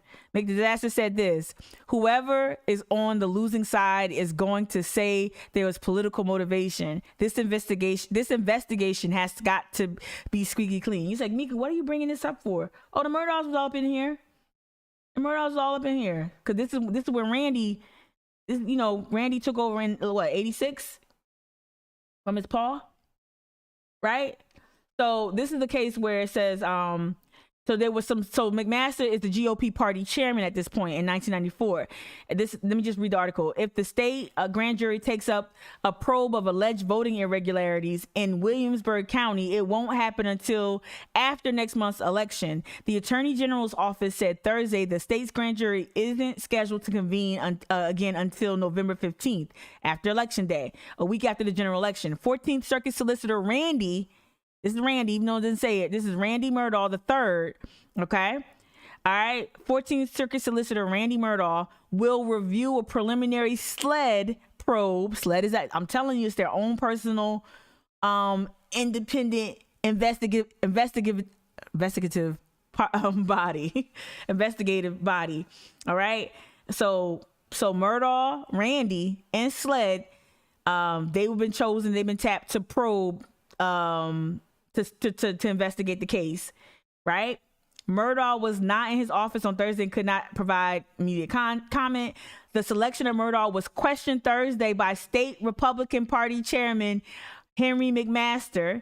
McMaster said records show that Hampton County law firm, this is where like they start cannibalizing each other a little bit. Okay, so McMaster said that records show that Hampton County law firm, the Murdaugh's personal law firm, right? Which it says to which many members of the Murdaugh family have long made contributions to this guy. Okay, let me say it again. Okay. McMaster said records show that Hampton County law firm to which many members of the Murdaugh family have belonged made a contribution of $3,500 to the Theodore campaign in September. As solicitor, He said Murdaugh is not part of the law firm. That's so dumb. It's so dumb. So it's your family's law firm. It's your family's law firm. And you're saying, oh, I'm a solicitor. I ain't got nothing to do with that bullshit. Bullshit. So McMaster actually had a point there. But I'm not, fuck him, but he had a point. Right? So that law firm had made contributions to the Theodore campaign. As solicitor Murdaugh, Randy said that he's not a part of the law firm, but once was a member, and many of his relatives are and have been in the past. McMaster, who said he has been urging a joint state and federal probe of alleged voting irregularities, said that if Murdaugh heads the review questions, if Murdaugh has a review, questions will be raised no matter what the outcome. The Murdaughs are, this is what McMaster said, the Murdaughs are fine people, but the public must be satisfied that, wait, I can't do his accent.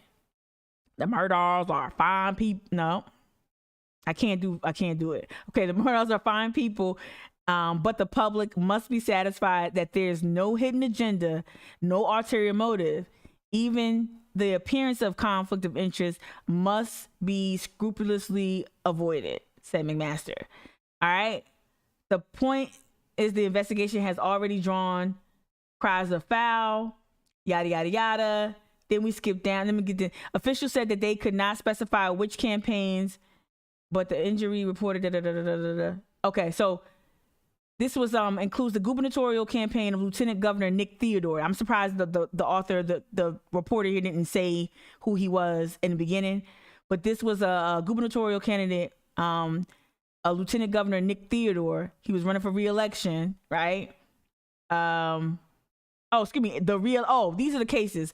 The re-election of Jim Clyburn, right? And Lieutenant Governor running for governor. Right, Clyburn is in there talking about there was nothing shady going on, yada yada yada. But basically, here comes Mayor Riley. Okay, Mayor Riley comes in here. The investigation began after Charleston Mayor Joseph P. Riley Jr. alleged that Theodore improperly paid Tisdale. All right, it's all about campaign contributions. SLED came in here. It was just wild because it was Riley, Clyburn, McMaster, and Murdaugh. Like, you talk about an axis of power. All in here kind of like doing the Spider-Man meme. Where they're all like pointing each other. It's just really weird. Yeah. I know I've been cutting my face off the whole time. Yeah. It's just really weird. Fine people. Riley's in there. Axis of I didn't want to say evil. I said power. I didn't want to piss off so many Clyburn fans. The Clyburn fans be coming out, y'all. All right. I know I said a lot. You're like, Mika, chill, what are you doing? I don't understand what you're doing.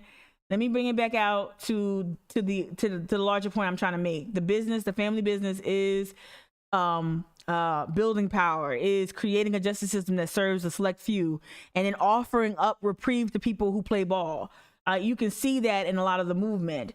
I wanted to bring up again just cases of recent cases where people have, especially this was something I couldn't touch on the other day when the story broke. Ex-prosecutor accused of interfering with investigation into Ahmaud Arbery's killing. We know that this is an example of alleged prosecutorial misconduct. And so my argument is, for those who kind of came in late, my argument is the Murdaugh family has demonstrated to me a pattern of not being able to always be trusted. Like they've been granted credibility that I don't think they've earned. And you might be saying, well, how can Alex be paying for the sins of Buster? It's not so much that I want Alex to pay for the sins of Buster. It's so much that I'm looking at a pattern, and I'm questioning whether or not why we are giving this family so much leniency. Why are we giving them credibility when they've demonstrated that they don't really move that way? That they move in a position to where they move in a way that helps them maintain their power, right? And I know I sound redundant, y'all, but I'm just trying to make it plain. And so when you look at cases like this chick, right? District Attorney Jackie Johnson campaigned. This is when she campaigned for re-election. Yada yada yada. The former Georgia prosecutor was indicted Thursday. All right, this story was published on September 2nd. So she was indicted Thursday on misconduct charges that she used her position to shield the men who chased and killed Ahmaud Arbery from being charged with crimes immediately. And I think if you look at the case, if you look at the findings, to me it's hard to say that she didn't. So if Alex is out here talking about, if Alex Murdaugh is out here saying that, oh, I've been addicted to opioids for 20 years, right? And there's some shenanigans going on, to be sure. There's some shenanigans. So this is the piece published by USA Today. It's just the timeline. I don't know why. It's just the timeline. Again, a lot of people like the timeline, the current timeline. I'm not interested. In how you let this, they were about to let Paul skate. Ain't no way around it. You can't tell me otherwise. You can't convince me otherwise. But I wanted to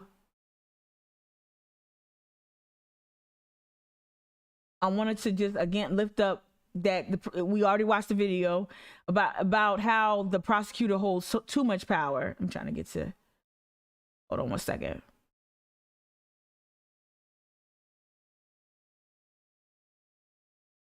And also I be coming at their neck because it's Sinclair station, but shout out to Channel 4 ABC News, because they caught this on Friday. Online records of charges disappear in Murdaugh assisted suicide and insurance fraud. Again, this justice system is working to protect them. Online records related to criminal charges against Alex Murdaugh and accused co-conspirator Curtis Eddie Smith briefly disappeared from South Carolina's publicly accessible court case index on Friday. Neither Smith nor Murdaugh's pending criminal charges related to the alleged assisted suicide and insurance fraud plot could be found online for several hours on Friday. Right? And then they brought the charges back. So somebody tweeted about it and it tipped somebody off. But again, I wouldn't be surprised if things start disappearing.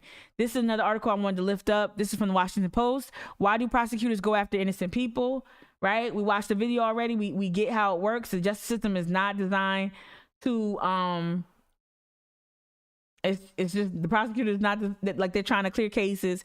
There's politics involved. I wanted to play a video. One last video that is again help to me. What it does is it has nothing to do with the Murdaughs directly, but it's an indictment of our justice system, right? And I don't know if I want to play that one. It's about Kamala, how Kamala, sent this innocent man to prison, and he was there about 6 years. We'll play a little bit. Thing, because I don't want to get it too far away from. I don't know, people gonna say, "Oh, you just use that as a chance to bash Kamala." I did. Absolutely. She, I was not a fan of her. Was not a fan of her coming down here. Not a fan of her campaign. Not a fan of how that campaign was. And you saw that now in retrospect, Corey. It was Corey. Good God. Cory Booker, Jesus, Rainfart. Cory Booker and Kamala. Those were the two contenders that Clyburn was trying to Clyburn knew about his kingmaker ability, his superpower to anoint the nominee for president, Democratic nominee for president. And there was a lot of foolishness around Kamala's campaign and Cory Booker's campaign. And foolishness is the term I'm using. It's just encapsulates a lot of stupid shit. But Cory Booker and Kamala's campaign. There's a reason why she's VP right now. And Cory must have fumbled the bag because both Clyburn and Booker are in bed with Big Pharma. And they were holding a lot of closed door boys only meetings behind the scenes during the primary. And then also remember, Cory Booker was granted extraordinary access to things like Mother Emanuel. He was able to stage a huge press conference complete with teleprompters inside the actual sanctuary of Mother Emanuel.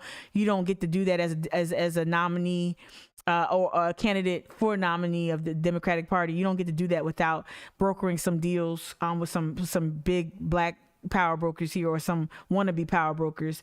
I say all that to say Kamala is a prosecutor. I got prosecutor's bias. I look at them sideways. Our justice system is built to convict the poor and exonerate the rich. That's it. Yeah. Why do prosecutors go after innocent people? Let me read it instead of just flashing it at y'all. Let me read a little bit from here. All right, here we go. It says, all right, when people think about how our criminal justice system tries to avoid convicting innocent people, they probably think that the second half hour of a Law and Order episode, right? You probably think of the second half hour of a Law and Order episode, right? Defense attorneys making motions to thwart the prosecutor, jurors furrowing their brows as they wonder whether the state really has met the high standard of beyond a reasonable doubt. But that's not reality. That's not reality. In real life, once a prosecutor decides to file felony charges against the defendant will almost certainly be convicted. That's a shame. And local prosecutors have strong incentive to file, likely thanks in no small part to electoral pressures.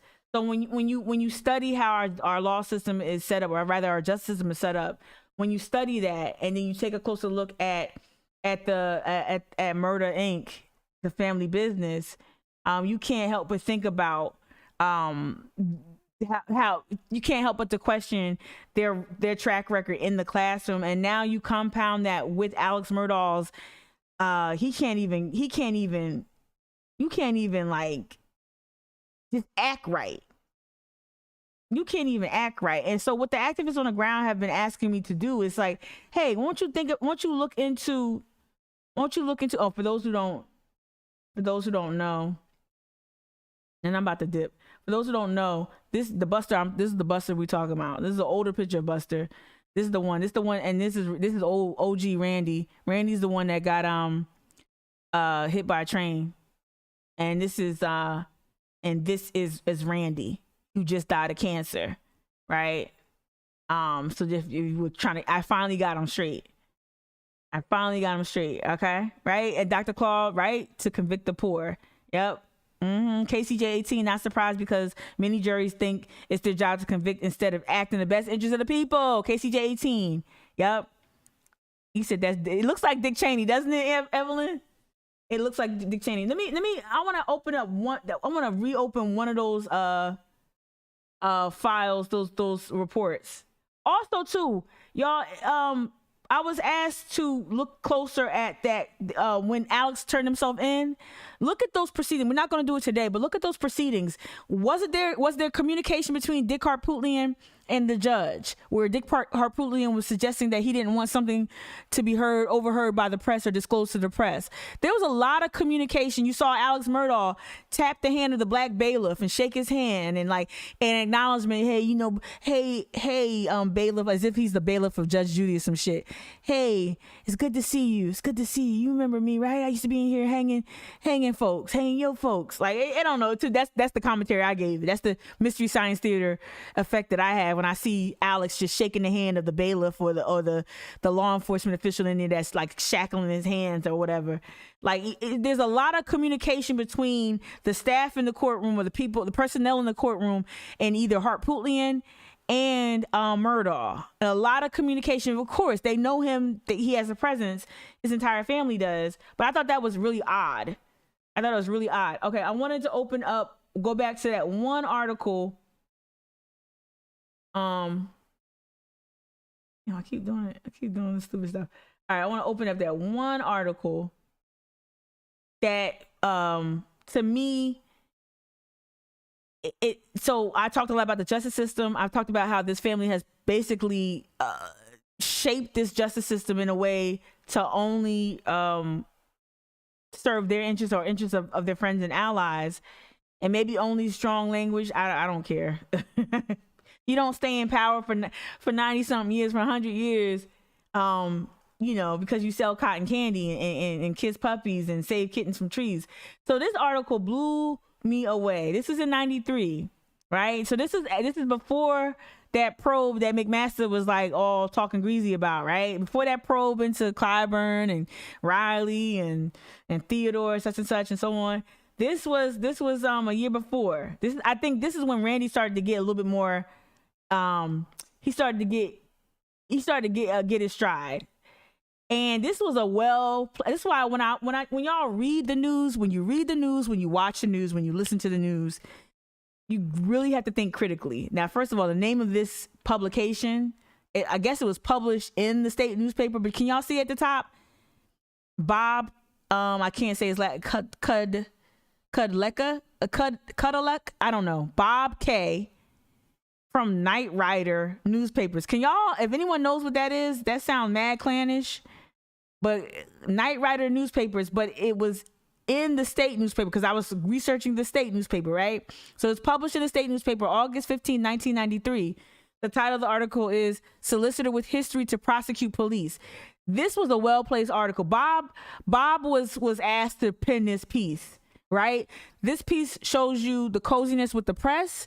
This piece also shows you a concerted effort to project a certain image of the Murdaugh family. I think Randy was not like Buster. I think he was unlike Buster, perhaps in how he so far hasn't been as aggressively self-serving as Buster. I ain't find no illegal, liquor situation yet, but he wasn't as interested in self-serving himself yet. And I think Randy was trying to show y'all that this is a new era of Murdaugh. This diet Murdaugh. Or maybe this is a more I don't know. This is less grimy Murdaugh. I don't know, because Buster from 1940 to 86 was just a hot mess, right? So this piece right here is PR. This is not reporting. And so when you guys read things, you have to start to really think critically about who's writing what and from what position. It's unfortunate, but it's the truth. Like, unless it's an independent outfit, right? I don't know. All right, so for much of the 20th century, 3 generations of the Murdaugh family have held the job of solicitor in a 5-county circuit. In a 5-county circuit in the Low Country. 5 counties again: Allendale, Jasper, Beaufort, Colleton, and Hampton. I always forget one, so I got it. Okay. So for much of the 20th century, 3 generations of Murdaugh have held down that job. Okay. Solicitor Randolph Murdaugh III, Randy, of the 14th Circuit, has held the job since 1987. For 46 years before him, his father, Randolph Buster Murdaugh Jr., was solicitor. And from 1920 until he was killed in a train accident in 1940, Murdaugh's grandfather, Randolph Sr., held the post. They don't even killed in a train accident. Struck by a train. Ain't that different from a train accident? Like, when you think train accident, you think like derail. Nah, his car was just on there. I still want to know what happened with that. At 1 o'clock in the morning, what's going on? At 53, Murdaugh, like his father and grandfather before him, is considered a skillful prosecutor known for a flamboyant courtroom style and an uncanny memory. Now, see, that's what I'm interested in finding out more about, this so-called flamboyant courtroom style. Because maybe he was more like Buster. Maybe he was like his daddy. I don't know. All right. This fall, Murdaugh will find himself in unfamiliar territory, Horry County, as he takes center stage in one of the biggest criminal cases of the year. This is so PR. This is not reporting. Okay. Murdaugh has been appointed by the South Carolina Attorney General to prosecute the Myrtle Beach police case. 4 officers and a former chief are under indictment on charges ranging from embezzlement to misconduct. Oh, he might not be familiar with Horry County, but if he's from the Murdaugh family, he's definitely familiar with embezzlement and misconduct. Solicitor Ralph Wilson removed himself from the case, citing close working relationships with some of the officers. Murdaugh has no ties to the Grand Strand, so they say. No ties to the Grand Strand, and except for an Easter weekend trip to Pawleys Island in college, has never vacationed there. That's bullshit. Suicide by train, Justin. This Justin. It's horrible. Horrible. Oh, I just went there for Easter. I have no connection. When you go out your way to prove that you don't have a connection to something, to me that means you got a connection to something. I mean, I'm just saying. Okay. All right. In his home circuit made up of Beaufort, Allendale, Hampton, Colleton, and Jasper counties, the Murdaugh name is well known, and his family's popularity and power are not in question. The last time someone opposed a Murdaugh, again, this was written in 1993. The last time someone opposed a Murdaugh in a solicitor's race was 40 years ago. That's ridiculous. I don't know how y'all be letting people stay in power. So I say y'all, like I ain't voted in the state. I was in college when I voted. Okay. Anyway. All right. Okay. All right. The building that houses Buster Murdaugh's, and again, I know some people say Murdaugh. I'm gonna say Murdaugh because it sounds like murder. Buster Murdaugh's law firm has no signs. Okay. So that's that family practice, right? Has no signs. Locals say the Murdaughs never needed to put up a sign. Strangers who come to the town are told to ask anyone where the office is. All right. Next door. That's just power. Next door is the office where solicitors. So, okay. Next door is is the office where Solicitor Murdaugh spends part of his time when he's not in court, because he began as an assistant solicitor to his father in 1964. Murdaugh is one of the state's most experienced prosecutors. Let me read that again. So the building that houses Buster Murdaugh's law firm has no signs. Local says the Murdaughs never need to put up a sign. Strangers who come to town are told to ask anyone where the office is. Next door is the office where Solicitor Murdaugh spends most. This is why Henry McMaster was like, hold up. All right. Next door is the office where Murdaugh spends part of his time when he's not in court, because he began as an assistant solicitor to his father. Just like Alex was a volunteer solicitor, he started as an assistant solicitor to his father in 1964. Murdaugh is one of the state's most experienced prosecutors, right? It's almost genetic. All right. He's an excellent trial attorney, said H.W. Woody. H.W. Woody, oh, that's his nickname. H.W. Woody Gooding, a defense attorney in Allendale. Randy has his unbelievable ability to remember the facts in a case without taking many notes. And is pretty flamboyant on cross-examination. That's how I think a Woody would sound. A Woody from Allendale would sound like that. All right. Murdaugh said, all my country white man voices are the same. There's no difference. Murdaugh said that he would be ready to prosecute 3 police officers in 3 separate trials during the week of September 27th, time allowing. I wanted to get down to the other part that I thought was crazy. Let me see. Okay, right here. It's like most kids. Like most kids, Murdaugh grew up playing football, basketball, and baseball, but he also got early exposure to the court. From the time I was old enough to start following my father, I followed him around the courthouse, Murdaugh said. I always wanted to be a lawyer. All right, I'm trying to think of In the Heat of the Night, like maybe one of those exes. All right, not Virgil, the other one. By Carol O'Connor. Anyway, when he was 8, when Murdaugh, let me get serious. When Randy was 8, right? When Randy was 8, he was a jury boy. I never heard of that, y'all. He was a jury boy whose job was to pick numbers from a jury selection. That sounds crazy. All right, when he was 8, he was a jury boy whose job was to pick numbers for jury selection. I don't know, something really cringy came into my head. Are we gonna hang him, Paul? Paul, is he gonna hang Paul? That's how I feel. Not today, son. Not today. He slid me $10,000, so he won't hang today, son. This is poorly written propaganda. D, thank you for recognition. What is a jury boy, Kia? What is a jury boy? Oh my gosh.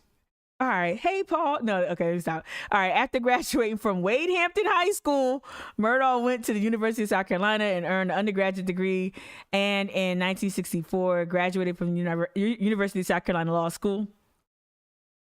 Yeah, this was interesting though. This is the end of it. But all of that just shows you how, like, this was a fluff piece. Like, so there must have been, and I haven't investigated the case, this Myrtle Beach police case, but it must have been huge political implications if they had to create propaganda that would help because the name already ring bells. The Murder Inc. already ringing bells. So why would you need to have a PR strategy? So it must have been some doubt or some sort of apprehensions or something around him trying his case, or questioning questioning his role in this case. Asked whether school was tougher or easier because of his family name, Murdaugh said, "I've never been scared of what my father has done before me." Wow. "And I never tried to fill his shoes. I've just tried to do my own thing." Yeah, right. If you did your own thing, you've been a doctor or something, or a veterinarian. You literally went into law.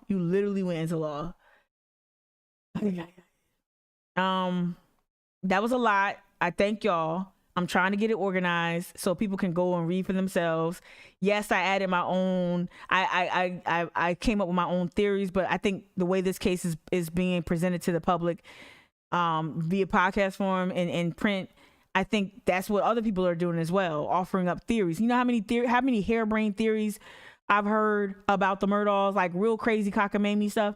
And when it's all said and done, it's just about power. It's not just about. There are definitely complex angles to this case, but when it's all said and done, this is about a family.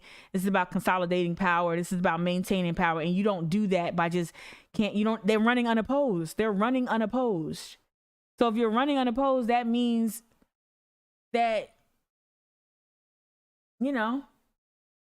it's unchecked power is what I'm trying to say. I think there was one thing I wanted to show. I want to think. Oh yeah, just a tiny bit of this. Just a tiny bit. Sometimes John Oliver makes really gross jokes. He makes one in the opening here, but I just wanted to play this a little bit. And then because at least what John Oliver does do outside of make gross jokes, I kind of want to get through. I want to do the first minute, and then when he does the whole Muppet Theater thing, I'm going to fast forward. Thank you, Kia. Criminal justice. Thank you, Dr. Claw. Which you are arrested, charged. Dr. Claw, your opinion really matters. And so does Kia, so does Justin, so does everyone. But when I see people, it really matters. I really appreciate it. Everyone's opinion matters, seriously, but thank you so much. For people who are not here every day, thank you. Sometimes I don't know if I'm just talking, and people are like, but I really wanted to give that deep dive. Yeah. Well, who is this? Yeah, thank you. Yeah, okay, so just play a little bit of this, and I might not, the Muppet stuff was just stupid. And eventually go before a jury who render their verdict. We find the defendant, Robert Brooks, not guilty. We find Randall Bailey guilty. We find the defendant not guilty. Have you reached a verdict? Guilty or not guilty?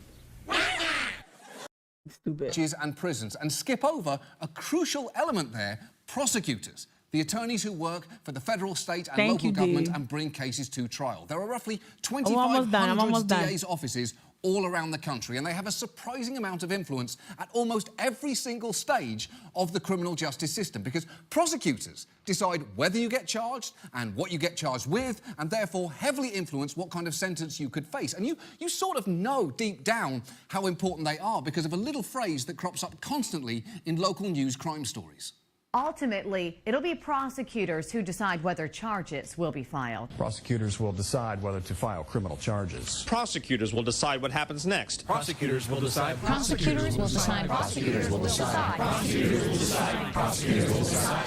Exactly. Prosecutors will decide. It's one of those three-word phrases that you hear so often you don't even think about what it means anymore, like user agreement update or some restrictions apply. And my argument is, like, I'm not even gonna play the rest. I thought that was very effective. So my argument is, a phrase that we need to introduce into the public's discourse about this case is, if Alex Murdaugh was this out of his fucking mind, if he was on opioids for 20 years, if he was embezzling money, if he was stealing money, if he was cutting checks to drug dealers, then we need to reopen all of his cases, and we need to take a closer look into cases he was either helping out with, any involvement, and you can argue any cases from that region need to be looked at. I know Randy just died, right? But you need to look into some of these cases, and from what the activists on the ground have been saying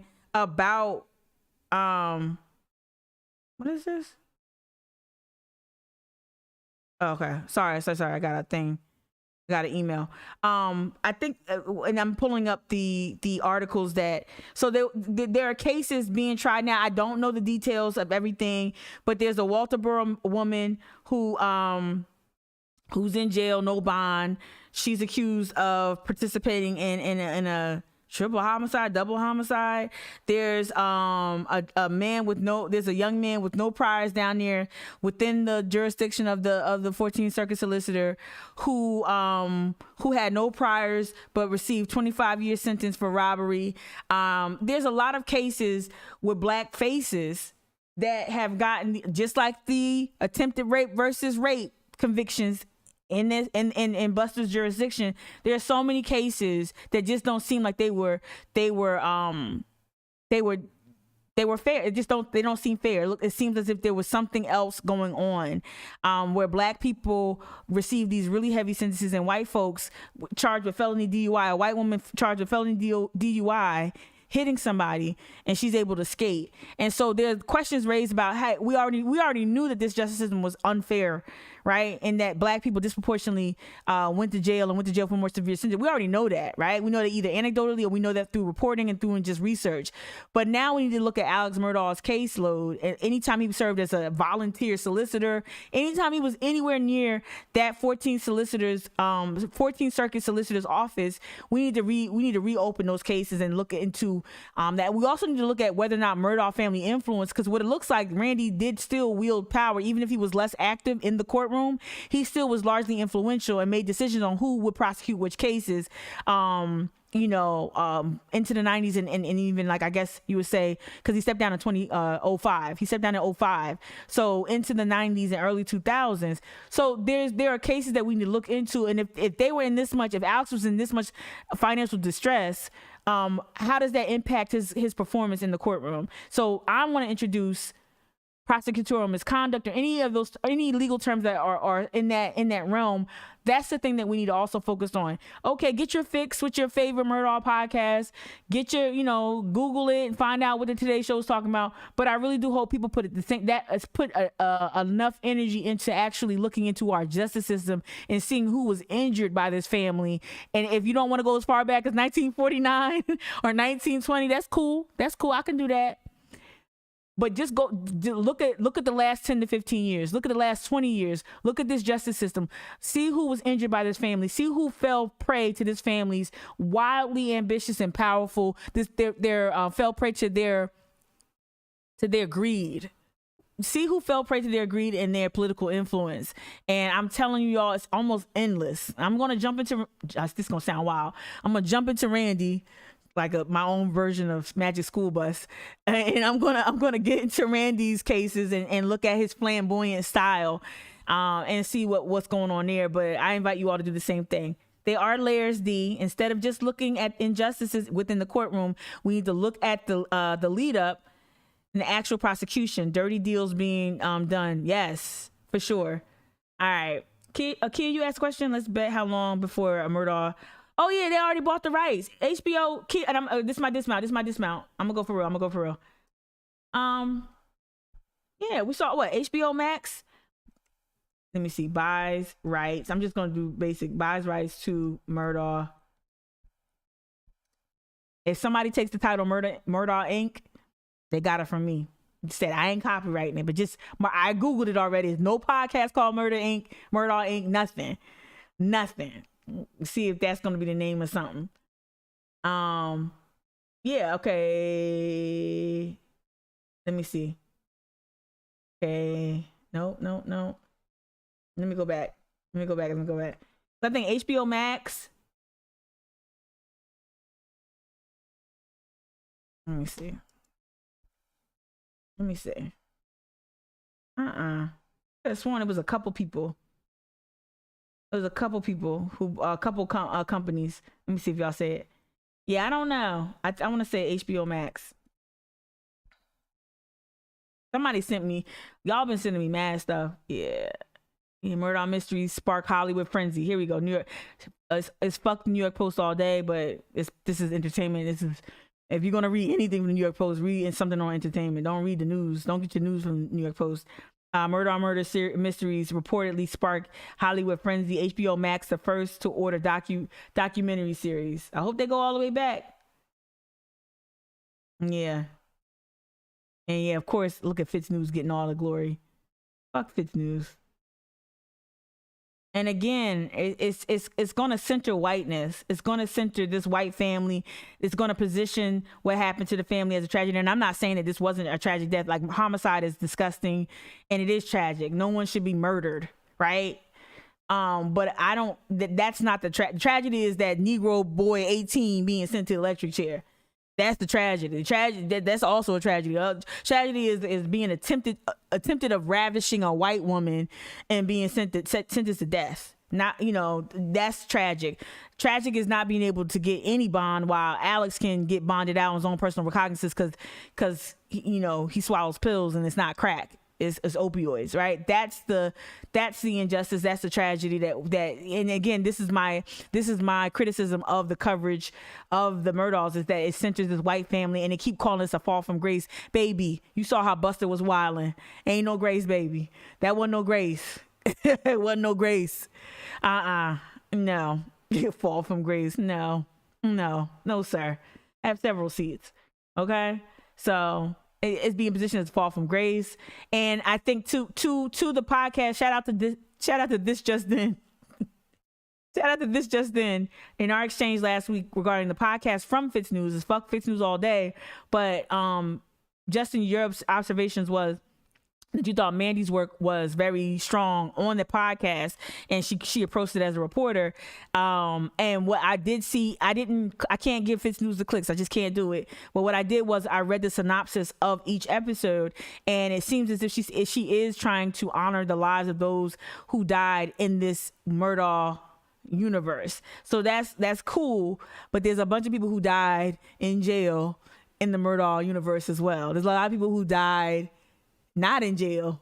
And there's a lot of cases that weren't prosecuted in the Murdaugh universe too. So again, when you have a lens that just centers whiteness and only sees, and we've seen it right now with the abduction case, right? Or not the abduction, the missing woman case, the young girl, Gabby Petito, getting a lot of attention, but we've got scores and scores, shout out to Kia and other people. We've got scores and scores of people, Black people, indigenous people, missing and murdered indigenous women, trans women who go missing all the time and don't get nearly as much coverage.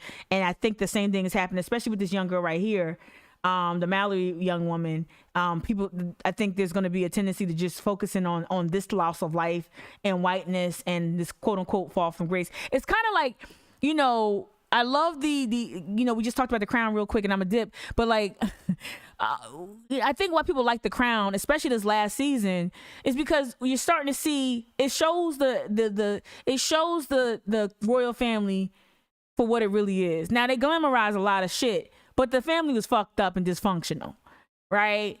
Charles was trash. You can even make an argument that the way that they did Diana contributed to the outcome that resulted in her death. If you want to call it, I call it a murder. The way the press chased her down and then filmed her as she was dying in that car crash.